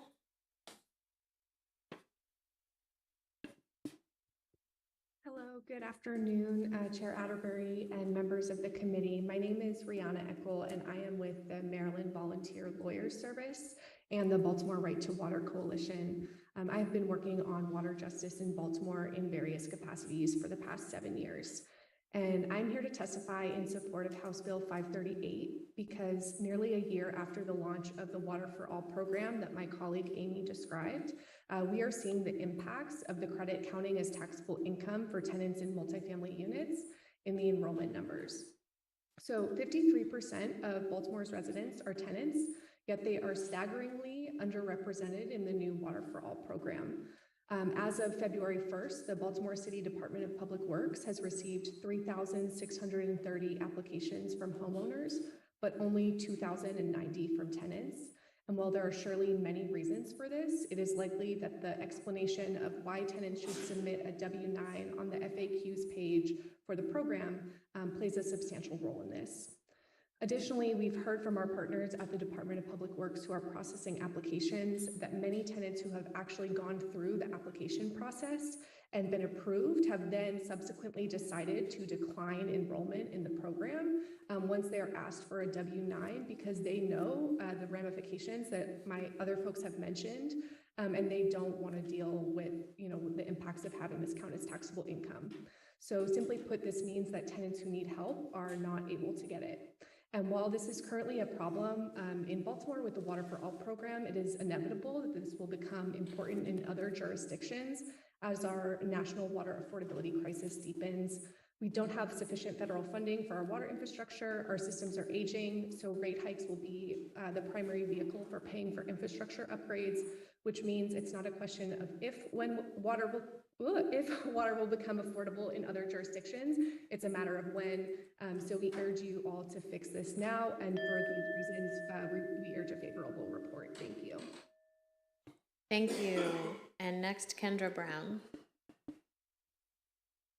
Hi there, can everyone hear me? Yes, perfect. Oh, wonderful. Thank you, Chair Atterbury and Vice Chair Wilkins. Greetings. My name is Kendra Brown. I am Chair of the Maryland Advisory Committee to the U.S. Commission on Civil Rights. I'm testifying today in support of HB 0538 relative to water affordability assistance. Access to water is a fundamental human right, and it is essential to sustaining life. Access to affordable water has never been more relevant than it is on today. Over the past decade, however, across the country, the cost of water has risen at 3 times the rate of inflation much faster than increases in income. As a consequence, the issue of water affordability is an issue not only for Maryland, but also for the nation. As part of our responsibility to advise the Commission on Civil Rights, our committee released the report on July 27th of 2022 entitled Water Affordability in Maryland. Key points from the report are as follows. 1, access to clean, affordable water is a fundamental human right recognized by the UN General Assembly in 2010. 2, despite this recognition, there are no state or national standards to guarantee affordable access to clean water. 3, a decades-long decrease in federal funding has contributed to rising household water costs, while decreasing local and state revenues have led to declining infrastructure maintenance. 4, water assistance programs are inconsistently allocated throughout the state and nearly exclusively focused on supporting owner-occupants. 5, the ongoing impact of historical racial segregation in housing has concentrated these concerns in low-income neighborhoods and communities of color. And 6, additional data on shutoffs, liens, and payment plans is needed for policymakers to document or remedy inequities. In closing, the report addresses a wide range of concerns with the goal of addressing the policy gaps which threaten water access for vulnerable communities. Thank you very much. Committee, are there any questions for any of the folks that testified virtually? Okay, seeing none, thank you all. That concludes the testimony on House Bill 538. Thank you, Delegate Love. Thank you. Next, House Bill 540, Delegate Vogel. And you have 2 folks that were signed up, Sarah Price and Rebecca Snyder. If you'd like them to come up, then you have a couple virtual. I had fun yesterday, so I'm back for more. Great.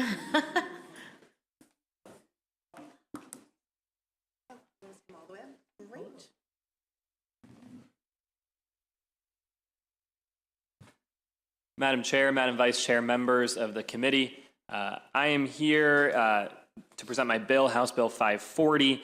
The last few years have proved just how important local journalism is for our democracy.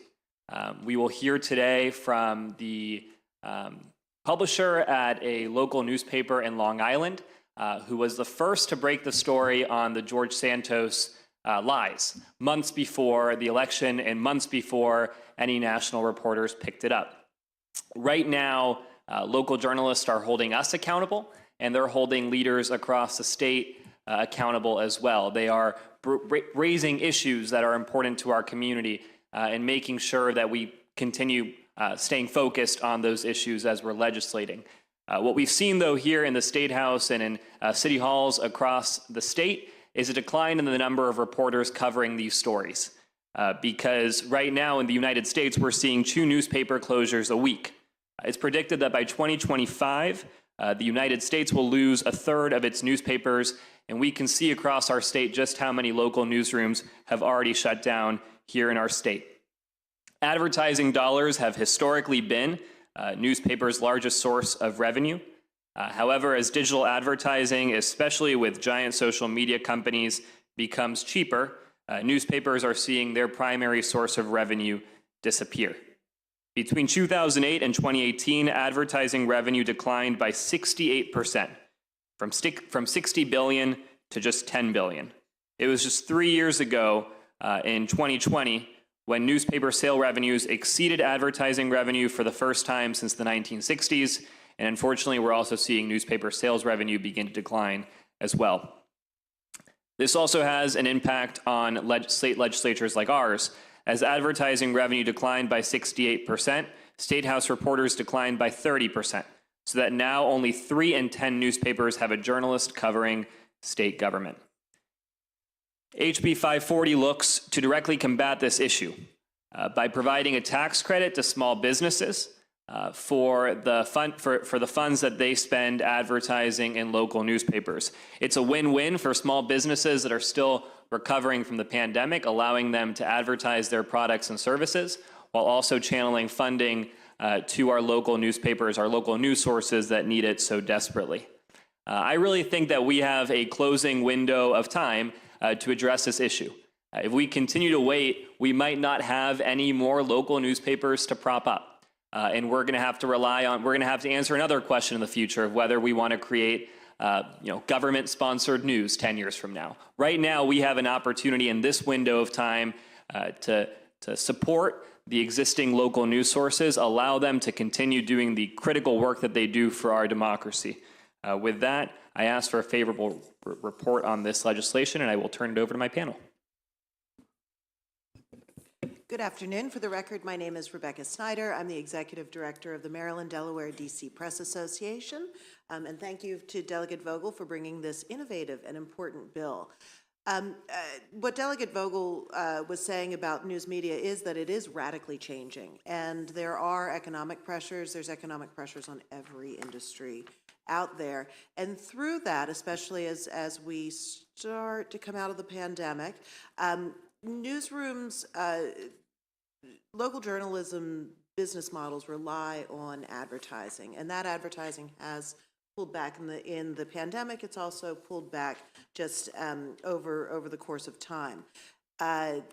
Journalists continue to do really important work. You see the press corps here at the State House and in your own local communities.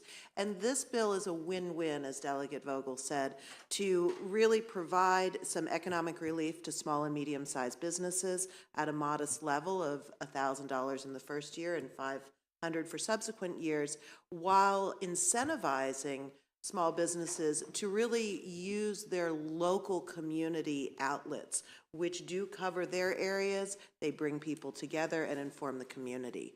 So we feel like it's an innovative approach, and we ask for a favorable report. Thank you. Good afternoon, Madam Chair and honorable members of the committee. I am still Sarah Price, here on behalf of the Maryland Retailers Association.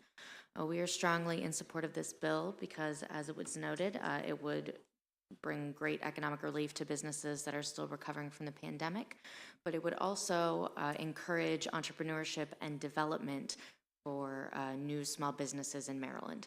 The first 5 years of business operations can be make or break and can really show whether a business is going to have a long-term life within its community. So anything that we can do to offset the costs of advertising with local news sources and building a strong customer base within that community could make a really big difference for entrepreneurs in Maryland, for those who would like to start a small business here. So we would encourage a favorable report. Thank you. Thank you. Delegate Griffith with a question. Yes, thank you, Madam Chair, and thanks for this bill. Obviously, tax break, love it. For years, I was advertising rep with the Baltimore Sun. Actually, the Maryland Retailer Association was my client, so I've sold millions and millions of dollars of advertising. A couple questions, just clarification on the bill. First, it says news media entity, and it talks about anybody who doesn't pass through third party. What does that mean? Because there are lots of independent media, social media outlets that are news media that are strictly on social media. That definition is probably broadened over the last few years. What exactly does that mean? Sure, I can take that. That comes out of the news media entity definition was developed during the digital tax discussion of a couple years ago. And what it does is make sure that we're only focusing on organizations that are organized or developed specifically for news gathering efforts. So it doesn't, it doesn't bring in someone who just has a little bit of news gathering on the side. They have to be developed specifically for. Now, that is not strictly newspapers. That could be your local radio. It could be TV. It could be all sorts of, as long as they're developed strictly for news gathering and dissemination of that news, they would qualify. Yeah, that's still pretty vague at this point, because that's still, I think, I'm a churning kind of area right now in definition. Next question, is this only for media outlets that are based in the state of Maryland? It is not the way it's defined within the statute. And right now, there's even your regional media can sometimes be, like there's, for instance, the independent news media, which has papers on the Eastern Shore, Salisbury Independent, and some others in that area. They're actually based in Dover. So that is a very localized region, but they're not specifically in Maryland. So we did not, the bill does not say it has to be based specifically in Maryland. I would just love to see it defined a little bit more, because I would love to give tax credits, but I love those tax credits to benefit Maryland-based businesses, not businesses in Chicago and other places. So just something to think about. Thank you very much. Any further questions for this panel? Okay, seeing none, thank you all. We will call the folks that are here virtually.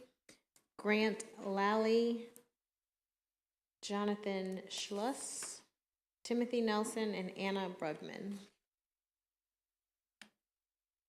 So, Ms. Brugman, go ahead whenever you're ready. Thank you. Good afternoon, Madam Chair and members of the Ways and Means Committee. I'm Anna Brugman, Policy Director at Real Local News, which is a coalition of more than 20 businesses, stations, and industry advocates representing more than 3,000 local newsrooms nationwide. Together, we vet and advocate for smart public policies to support the local press. We've been working on these policies at the federal level, one of which actually inspired HB 540, as well as about half of the states. I'm happy to use on behalf of Real Local News to support HB 540, the local advertising tax credit. First off, thank you, Delegate Vogel, for bringing HB 540, which rightly creates a necessary win-win for local businesses and local news outlets alike. Delegate Vogel is correct. This is time to support local news outlets. Legacy news outlets' revenues have plummeted over the last 20 years, leading to closures and consolidation. Advertising revenue has fallen about 80%. Newsroom employment at newspapers has fallen about 60%. More than 2,000 newspapers have closed across the U.S. But the field is also rapidly innovating, which is where this policy comes into effect. Maryland has seen evidence of this innovation. The Baltimore Banner launched in 2022. The Afro-American launched a podcast to reach younger audiences and partnered with the nonprofit Hire a Reporter to cover the Black business community in Baltimore, D.C. The Bowie Sun launched in 2021 to cover the town of Bowie with the help of a Google News grant. Outlets like these across Maryland offer critical civic information and an important lifeline for small business to reach local audiences. HB 540 would strengthen that relationship, supporting small businesses as they reach local audiences and incentivizing investment in critical local news outlets. Maryland joins states like Wisconsin, Colorado, Connecticut, and half a dozen others in introducing policies that would support the local press. This one has the added benefit of helping small businesses. I urge members of this committee to submit a favorable report. Please read more on my written testimony, and I'm happy to answer any questions. Thank you. Mr. Nelson? Good afternoon, Madam Chair, Madam Vice Chair, and members of the committee. Thanks for the opportunity to testify today regarding House Bill 540. My name is Tim Nelson, and I serve as counsel to the Maryland, D.C. Delaware Broadcasters Association and approximately 35 TV stations and 175 radio stations. By incentivizing small and medium-sized businesses in Maryland to place their advertisements with Maryland's local news media entities, this bill would also benefit those media entities themselves, as has been discussed. Those entities, our newspapers, our TV stations, our radio stations, rely on advertising revenue to produce critical, high-quality local news, weather, sports, emergency, and other information programming on which the public depend. And as you might imagine, and as has been discussed, local news media face significant challenges in terms of their advertising revenue streams, which have been and continue to be diverted away from broadcasters and newspapers and other news media entities that produce local journalism to, as you might expect, a handful of dominant big tech platforms. The one clarification that my members of TV and radio stations would ask the committee to consider here to this HB 540 is the revision to the definition of news media entity to clarify what's already been discussed today. And that would be to clarify the definition that does unambiguously include entities primarily engaged in the business of running TV and radio stations in Maryland to ensure they're covered, as was, I think, referenced by Delegate Griffith, who asked the question.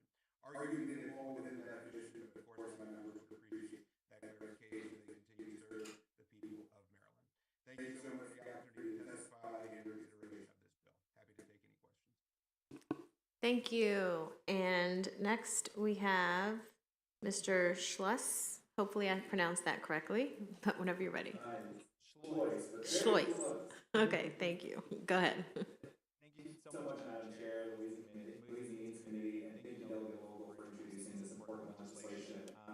And thank you for inviting me to speak in favor of House Bill 540. The legislation will allow small and medium-sized businesses to claim tax credit for advertising in Maryland local news. I'm the president of the largest union of journalists and media workers in North America. We represent 26,000 members across 440 workplaces. That includes folks at the Baltimore Sun, Capital Gazette, and the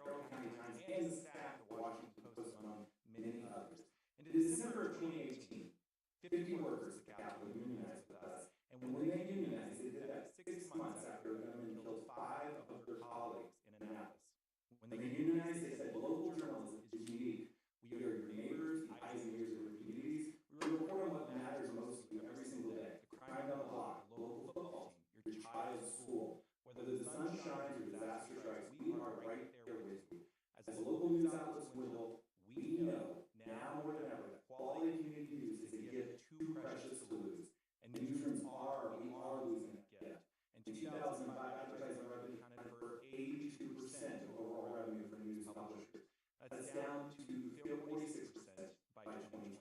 And that meant we lost about half of all newsroom employees from 2006 to 30,000 people that are represented in newsrooms just today. That's a cut in half over about 15 years. House Bill 540 will increase advertising dollars flowing in Maryland newsrooms. We expect that news companies will use that additional revenue to retain and increase staffing. Fewer newsrooms and fewer employees are covered in your districts, resulting in quantifiable losses for your constituents.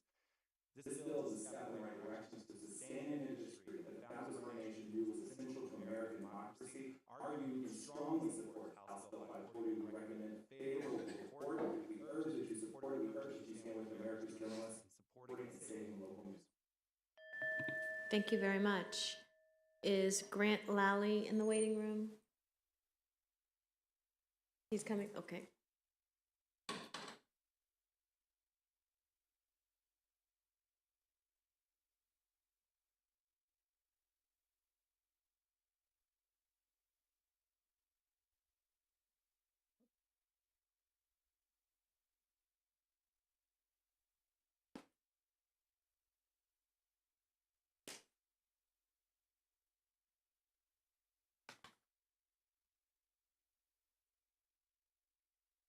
Okay, hi, Mr. Lally, whenever you're ready.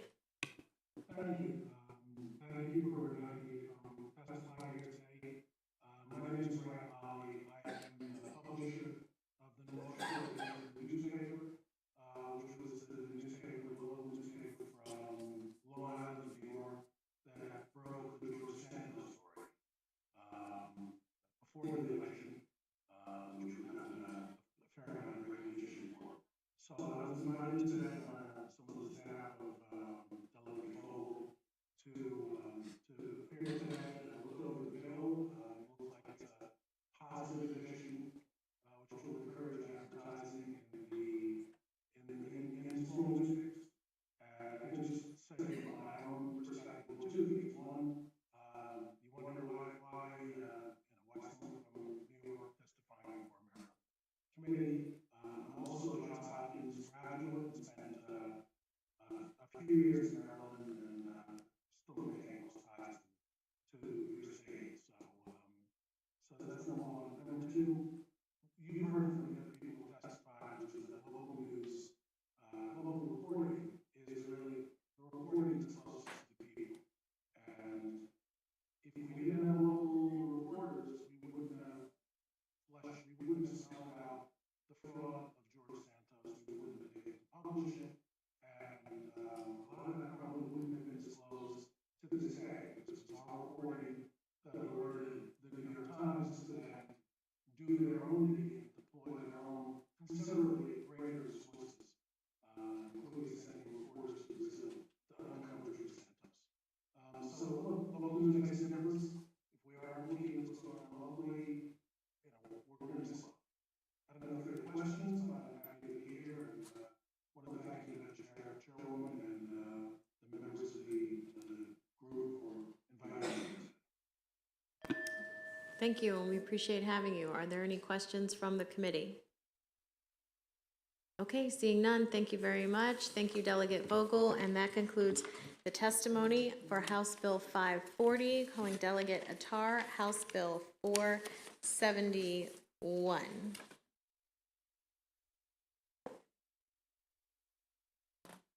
Madam Chair, is it okay if my panel? Yes. And you have one person that's virtual.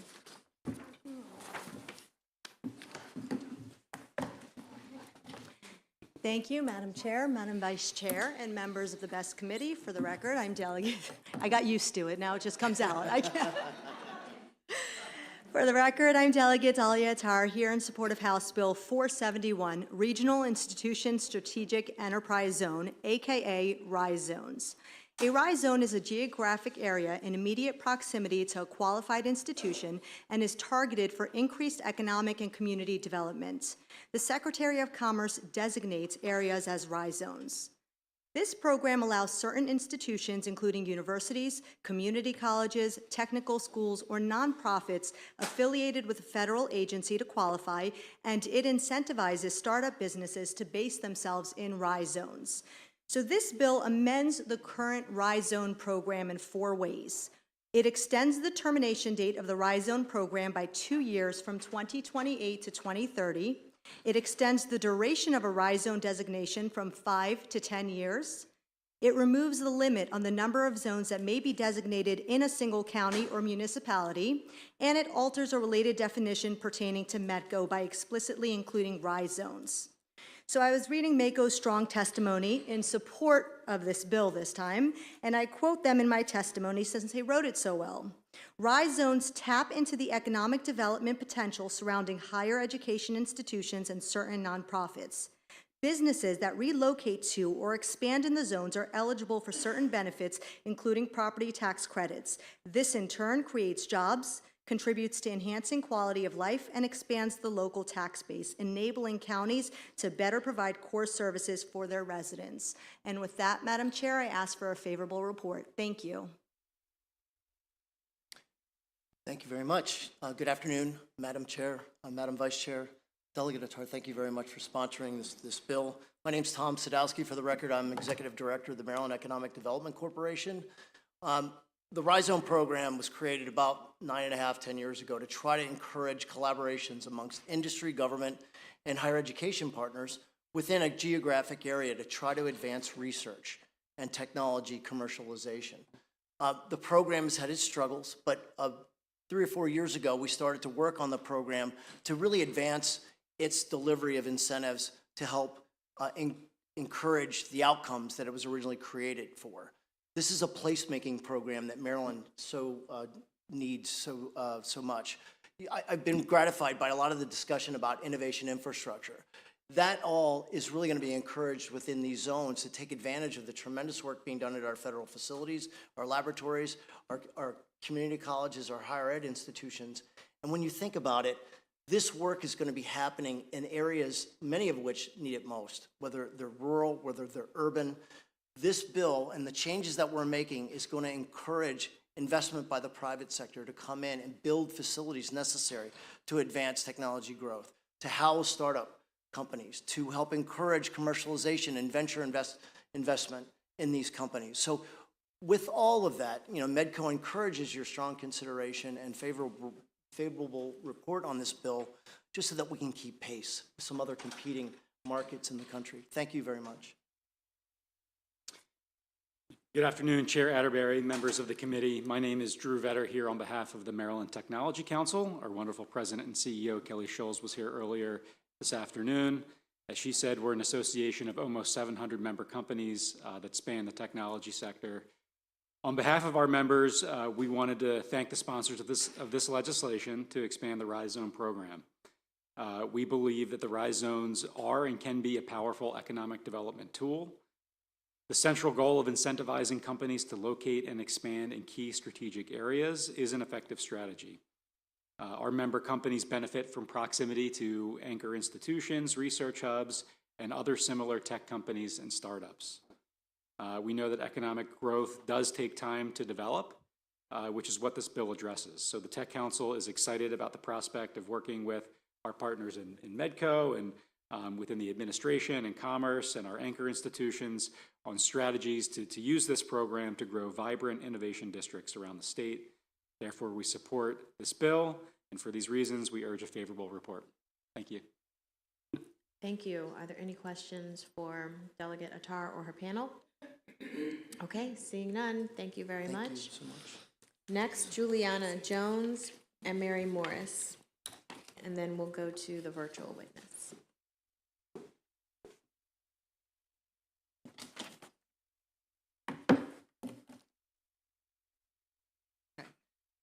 Once again, my name is Mary Morris, representing the University of Maryland, Baltimore, in support of HB 471.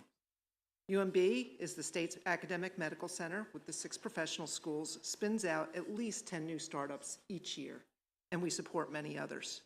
These are based on faculty intellectual property. Over the last 20 years, UMB has invested in developing the biopark, a 14-acre private research park with 600,000 square feet of commercial wet lab and office space for these life science companies.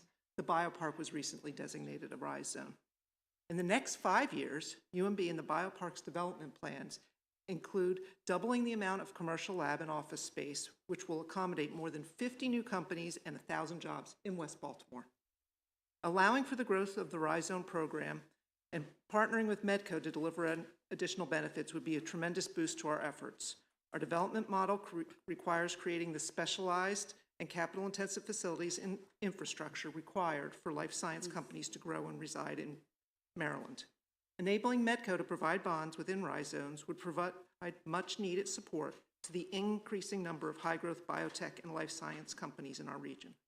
For example, UMB could utilize this tool to build out a flexible shared lab model in the biopark, providing these facilities that are specialized as well as shorter and more flexible lease options. Medco would be a strong partner, and the tools proposed in HB 471 would help fund new, innovative, and much-needed infrastructure. For these reasons, UMB wholly supports HB 471 and looks forward to working with Medco to support our innovators. Thank you. Good evening, everyone. I'm Juliana Jones with Carrington and Associates, and I do want to thank you for the opportunity to give my testimony, Chair and Vice Chair Wilkins, and everyone in the Ways and Means Committee. And I do want to, of course, tell you that I want a favorable report of this actual bill of HB 471. Just so you know, the RISE program for over 15 years, I've developed relationships within the small business community. Where whether it be Chamber of Commerce or real estate, construction, development projects, whether on the small scale side of things, outside of the high technology companies. And they really are supporting revitalization and economic impacts within our communities locally on a smaller side, but they are a key part of our economy, small businesses. So I just want to speak on behalf of them today because I've represented them in different avenues for over 15 years. And we made a lot of progress with the creation of this program initially, and I do want to thank Delegate Attar to bring revisions to this program to extend it because we've made a lot of headway, but there's still much more areas to go, and to eliminate limitations within certain areas will allow us to rebuild our communities at a more aggressive pace versus, the pace that we've been going, even though it's a lot of leeway, but I feel like we can attack it a little bit more aggressively, especially on the small business side. So giving it an extension from 5 years to 10 years and not limiting the zones, I really think would help us move our economy and revitalization process a lot more aggressively going forward. So I do request your favorable support of HB 471. Thank you. Thank you. Are there any questions for either of these two witnesses? Okay, seeing none, thank you. And the virtual witness is not in the waiting room, so that concludes the testimony on House Bill 471. And calling our final bill of the day, folks, House Bill 486, Delegate Attar. Thank you, Madam Chair, Madam Vice Chair, and members again of the BEST Committee. For the record, I'm Delegate Dahlia Attar, here in support of House Bill 486, Income Tax Credit for Student Bus Transportation Expenses. Madam Chair, is it okay if my panel comes up? Thank you. Sorry, I thought they were coming up. I believe he signed up for Ariel. Yeah, You have, I'll just read everyone that signed up. John Pica, Matthew Pica, Abigail Snyder, Ariel Sadwin, and Garrett O'Day. So I think John Pica signed up for Ariel, so he's not testifying. Okay, yep. I just didn't know if you wanted to speak. Thank you. House Bill 486 establishes a refundable tax credit for qualified bus transportation expenses paid or incurred by a resident during the taxable year on behalf of a school student. A resident may be eligible to claim the credit if the individual is a parent or guardian of a student who attends an elementary or secondary school in the state that participates in the non-public schools textbook and technology grants program. The maximum value of the credit is $1,500 per student. Now, why is this bill necessary? Here in the Maryland General Assembly, we try to find ways to improve the environment and ensure our children are safe. And this bill accomplishes both of these priorities. Currently, there are thousands of students being driven to school daily, causing congestion and environmental hazards. Any way we can incentivize families to use bus transportation and avoid this is a necessity, and this bill does just that. In addition to the environmental concerns, if you live in an area where many students are carpooling, which I do, you see children every day running in front and behind cars, rushing to get into their carpools to get to school. And these cars, many of them large vans, they do not have a big stop sign on them like our school buses have. This is a huge safety concern, and this bill addresses that. We have found ways in the past to reduce congestion and protect our environment, for example, the Maryland Employee Commuter Tax Credit, and this is another important way to do that. I'd also like to point out that many other states have a bus transportation program, and examples of some states that are nearby are New York, New Jersey, Pennsylvania, and Connecticut. And with that, I ask for a favorable report. Thank you.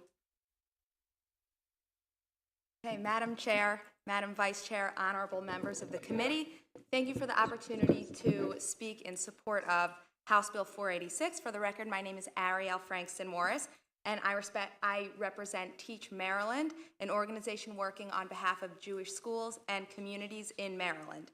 I'm pleased to join this panel and discuss expanding bus transportation for students. Delegate Attar touched upon many of the very compelling foundations and guiding principles of this bill, and I will just reiterate a few of them just for one quick moment.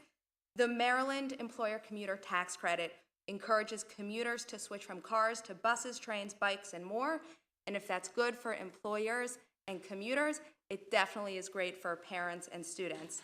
A tax credit enabling more parents to use buses really carries the baton further when we're thinking about the environment and traffic and road wear and child safety. I urge a favorable report. Thank you. Okay, not to confuse anybody too much. Good afternoon, Madam Chair, Madam Vice Chair, members of the Ways and Means Committee. For the record, my name is Rabbi Ariel Sadwin. No relation to Ariel Frankston Morris to my left. I'm the Executive Director of Agudath Israel of Maryland, representing the Orthodox Jewish communities across Maryland, the 30 Jewish day schools, more than 10,000 students from pre-K through 12th grade. I also serve as the President of Maryland CAPE, the Council for American Private Education, representing the interests of 120,000 Maryland students attending non-public schools. I'd like to thank Delegate Attar, Delegate Stein for sponsoring this bill and for their leadership on this issue.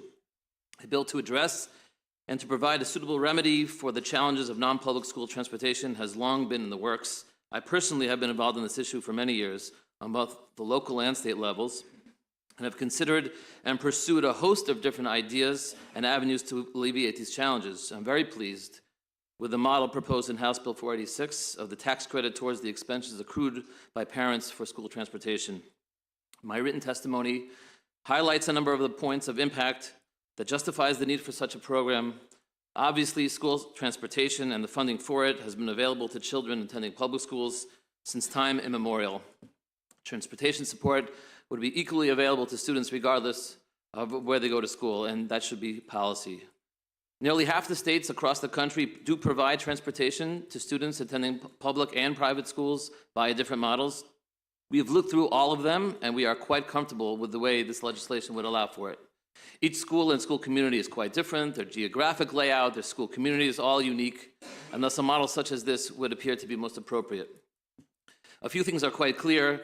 Getting the gas-guzzling vehicles of 12 and 15 passenger size off the roads is good for the environment. Getting even the electric vehicles off the road is good for traffic.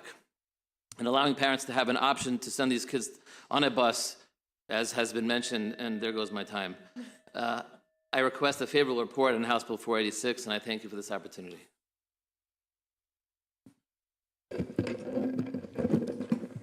we'll get all the Jewish organizations in a row. How's that?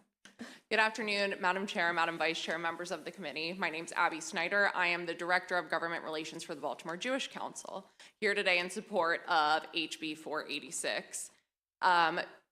My colleagues have already touched on the points that are most important here, but I'll just say Baltimore area Jewish day schools educate over 8,000 students, and tuition can be an incredible burden for some of these students. By being able to provide a small bit of relief, you'll be making an incredible impact on these families' lives.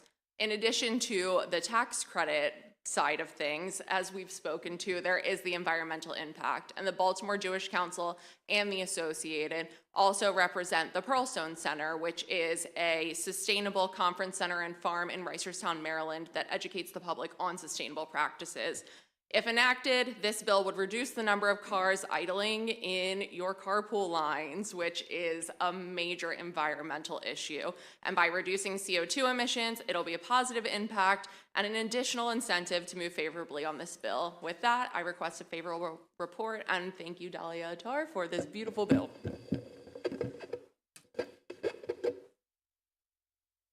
Thank you. I echo the thanks to Delegate Attar as well. Thank you, Madam Chair, members, and Vice Chair, members of the committee. For the record, I'm Garrett O'Day, Deputy Director of the Maryland Catholic Conference, mixing it up here a little bit. The maximum value of this credit provided by this bill would be $1,500 per student, and this is approximately in line with the average per child cost for parents for chartering school buses for the year. That's where the number comes from. We offer support for this bill for all the parents eligible, as well as about half of the K-12 students that are non-public students in our Catholic schools statewide, about half of those students that one of our aerials mentioned here. We love this legislation because it intersects with three things that we advocate for, which is good environmental policies, access to education for low and middle income students, as well as the dignity of and access to employment for parents who need to get to work in the morning and or in the evening at drop-off. I also want to make a quick note of that a few counties have provided limited busing for non-public students in the past. For example, Howard County recently had to pull away from a longstanding appropriation about 2 years ago in its county budget for that. And the parents were hugely affected by this, and it was detrimental to a few of our school communities. But it was a county appropriation issue, and this bill would help to remedy that sort of situation and also provide for parents statewide. So nearly 1 in 6 students in Maryland is educated outside the public school system, and 1 in 8 at a non-public school. And there are about 400 schools worth of students who would qualify for this credit by virtue of attending a lower tuition charging non-public school that would qualify for the Aid to Non-Public Schools program. And lastly, I'd just like to mention that in urban areas where so many of our lower income students are educated, where kids don't have transportation, their kids might have to put them on a public school bus, for example, or in rural areas where they're more spread out, they're looking at long commute times and inefficient use of multiple vehicles. So for these many reasons, we urge a favorable report for this bill. Thank you. Good afternoon, Madam Chair. Thank you for the time. Distinguished members of the Ways and Means Committee. My name is Steve Smith. I'm not the former Baltimore Raven. I consider myself the real Steve Smith, but I currently lead Rosedale Christian Academy. It's a K-12 private school with about 950 students. But for the last 20 years, I have worked alongside hundreds of private schools that are providing an incredible service to their communities. Although my testimony will be anecdotal to our school, please understand that it does represent my experience with the majority of these schools. A large percentage of our families are lower income families. They're working multiple jobs to provide for their family and to ensure that their child's future is strong through educational opportunities. This bill will provide support to those families that really need it. By providing a tax credit for student bus transportation, it will also alleviate significant congestion. Just our school alone has 2 different campuses with hundreds of families attempting to get onto campus twice every single day. On our largest campus with over 800 students, we have 2 entrances with 1 exit. Traffic patterns are extremely congested on our campus, which then leads out to the main roads that lead to our school. It will also provide for safety of each child. The school that I lead has these two campuses, and across the street from our main campus, an Amazon warehouse was just installed. This has posed many congestion and safety issues as hundreds of these parents are showing up at the same time to try to get on with truck traffic, and you can imagine it's extremely difficult during November and December. This bill will also provide support while alleviating congestion and help ensure safety. I've personally seen states like Pennsylvania that has provided this resource to their families for many years. It's been a tremendous blessing to those families. I respectfully ask for your support. Thank you. Are there any questions? Delegate Miller. Don't be mad, just quick. Does this apply to charter schools too? If they are in the non-textbook, whatever that term is, then yes, I don't know. I'll look into that, yeah. Any other questions for this panel? Okay, seeing none, thank you all. Thank you for waiting patiently with us here in this committee. Thank you for being here. We do have one other individual signed up virtually to testify who is with us. Judah Perot, so whenever you're ready, sir. Thank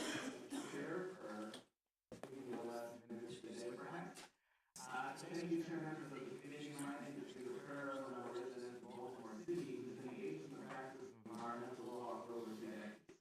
I've also worked together with schools and organizations in my community, including the Good of Israel, Maryland. I appreciate the opportunity to testify today, and I look forward to additional opportunities to provide information to the legislature on how the use of school buses can mitigate against traffic conditions that result from air pollution. I speak today in support of House Bill 486 concerning the credit for student bus transportation expenses. This bill is just one of a number of bills introduced this session that look to incentivize actions that are beneficial to all of the environment. The bill has personal significance to me as I've been involved in matters related to environmental issues stemming from transportation for over a decade. Earlier in my career, I served as Maryland State Assistant Attorney General, both under Attorney General Kern and Gansler, and my client was the Maryland Department of the Environment, and I was counsel for MDE's Mobile Source Program, the division that deals with the air pollution impact of cars, trucks, buses, and mobile sources. As a parent, I've observed over the years how private school parents in the area of Baltimore in which I live spend considerable time on a daily basis carpooling or simply driving their own children to and from school. Buses haven't been a viable option. So I, along with other representatives of the community, met with MDE's Mobile Source Division to present some of the facts. The environmental professionals at MDE agreed with the air quality and congestion issues stemming from cars and vans being used for pupil transportation. Therefore, reducing the amount of cars on the road and lead traffic congestion would address this issue. I want to emphatically express my belief that promoting mass pupil transit can have environmental and health benefits that accrue to all Marylanders. The expenditure is a worthwhile investment, and accordingly, I hope that the bill reports out favorably. Thank you for your time. Thank you. Are there any questions for this witness? Okay, seeing none, thank you so much, sir. And you all, the final person signed up to testify is in the waiting room. And if we can bring them in.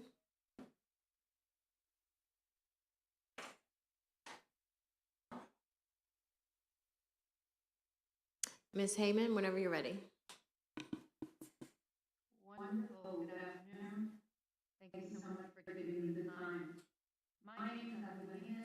I am the director of a local rural school.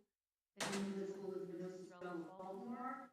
We are located in the city on Parkgate Avenue, and we have 585 female students in grades nursery through 12.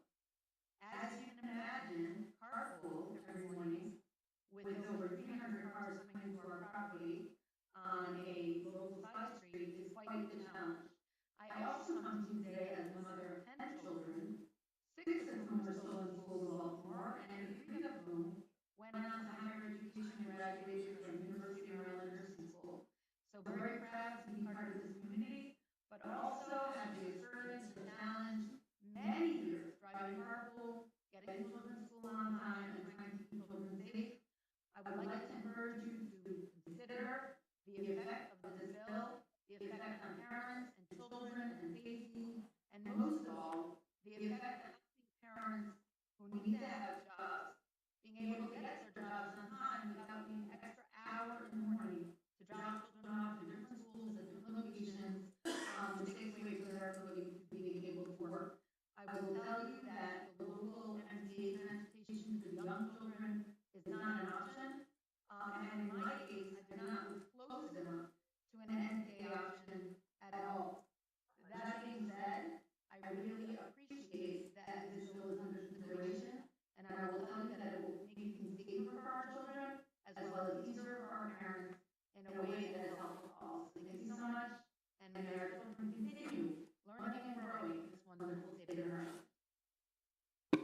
Thank you so much.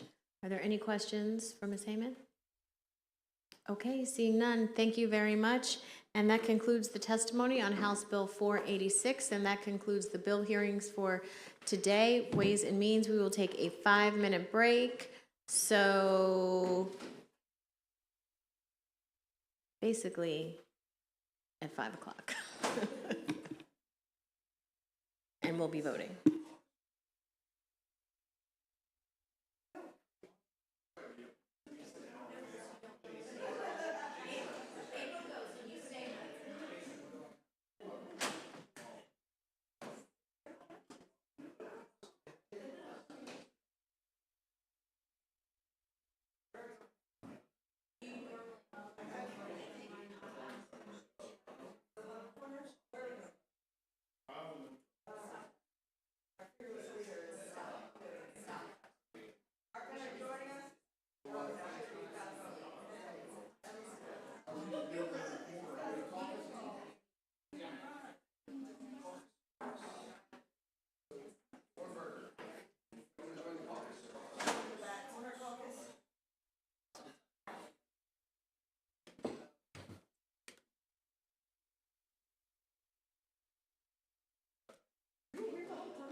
Oh, good. On all of them? Have you checked the list?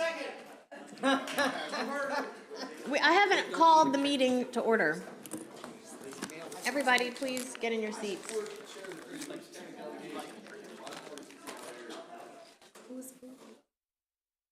Okay. Is everybody in their seats? Sarah, are you waiting for Ramya? You sure? I like that confidence. I got it. Step up to the plate. You're live. Okay.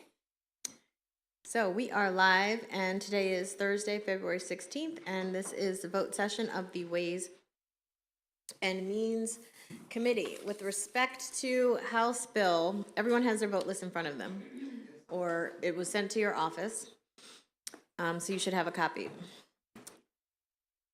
With respect to House Bill 86 as amended, House Bill 179 as amended, House Bill 185, and House Bill 316 as amended. Is there a motion to move favorable on a consent calendar? So moved. Is there a second? Is there any discussion on those four bills? Okay, all in favor of said bills, either as amended or as introduced, please just raise your hand. Thank you. Any opposed? Please raise your hand. House Bill 86 passes as amended, House Bill 179 passes as amended, House Bill 185 passes, and House Bill 316 passes as amended, all unanimous. House Bill 359, is there a motion? Delegate Vogel.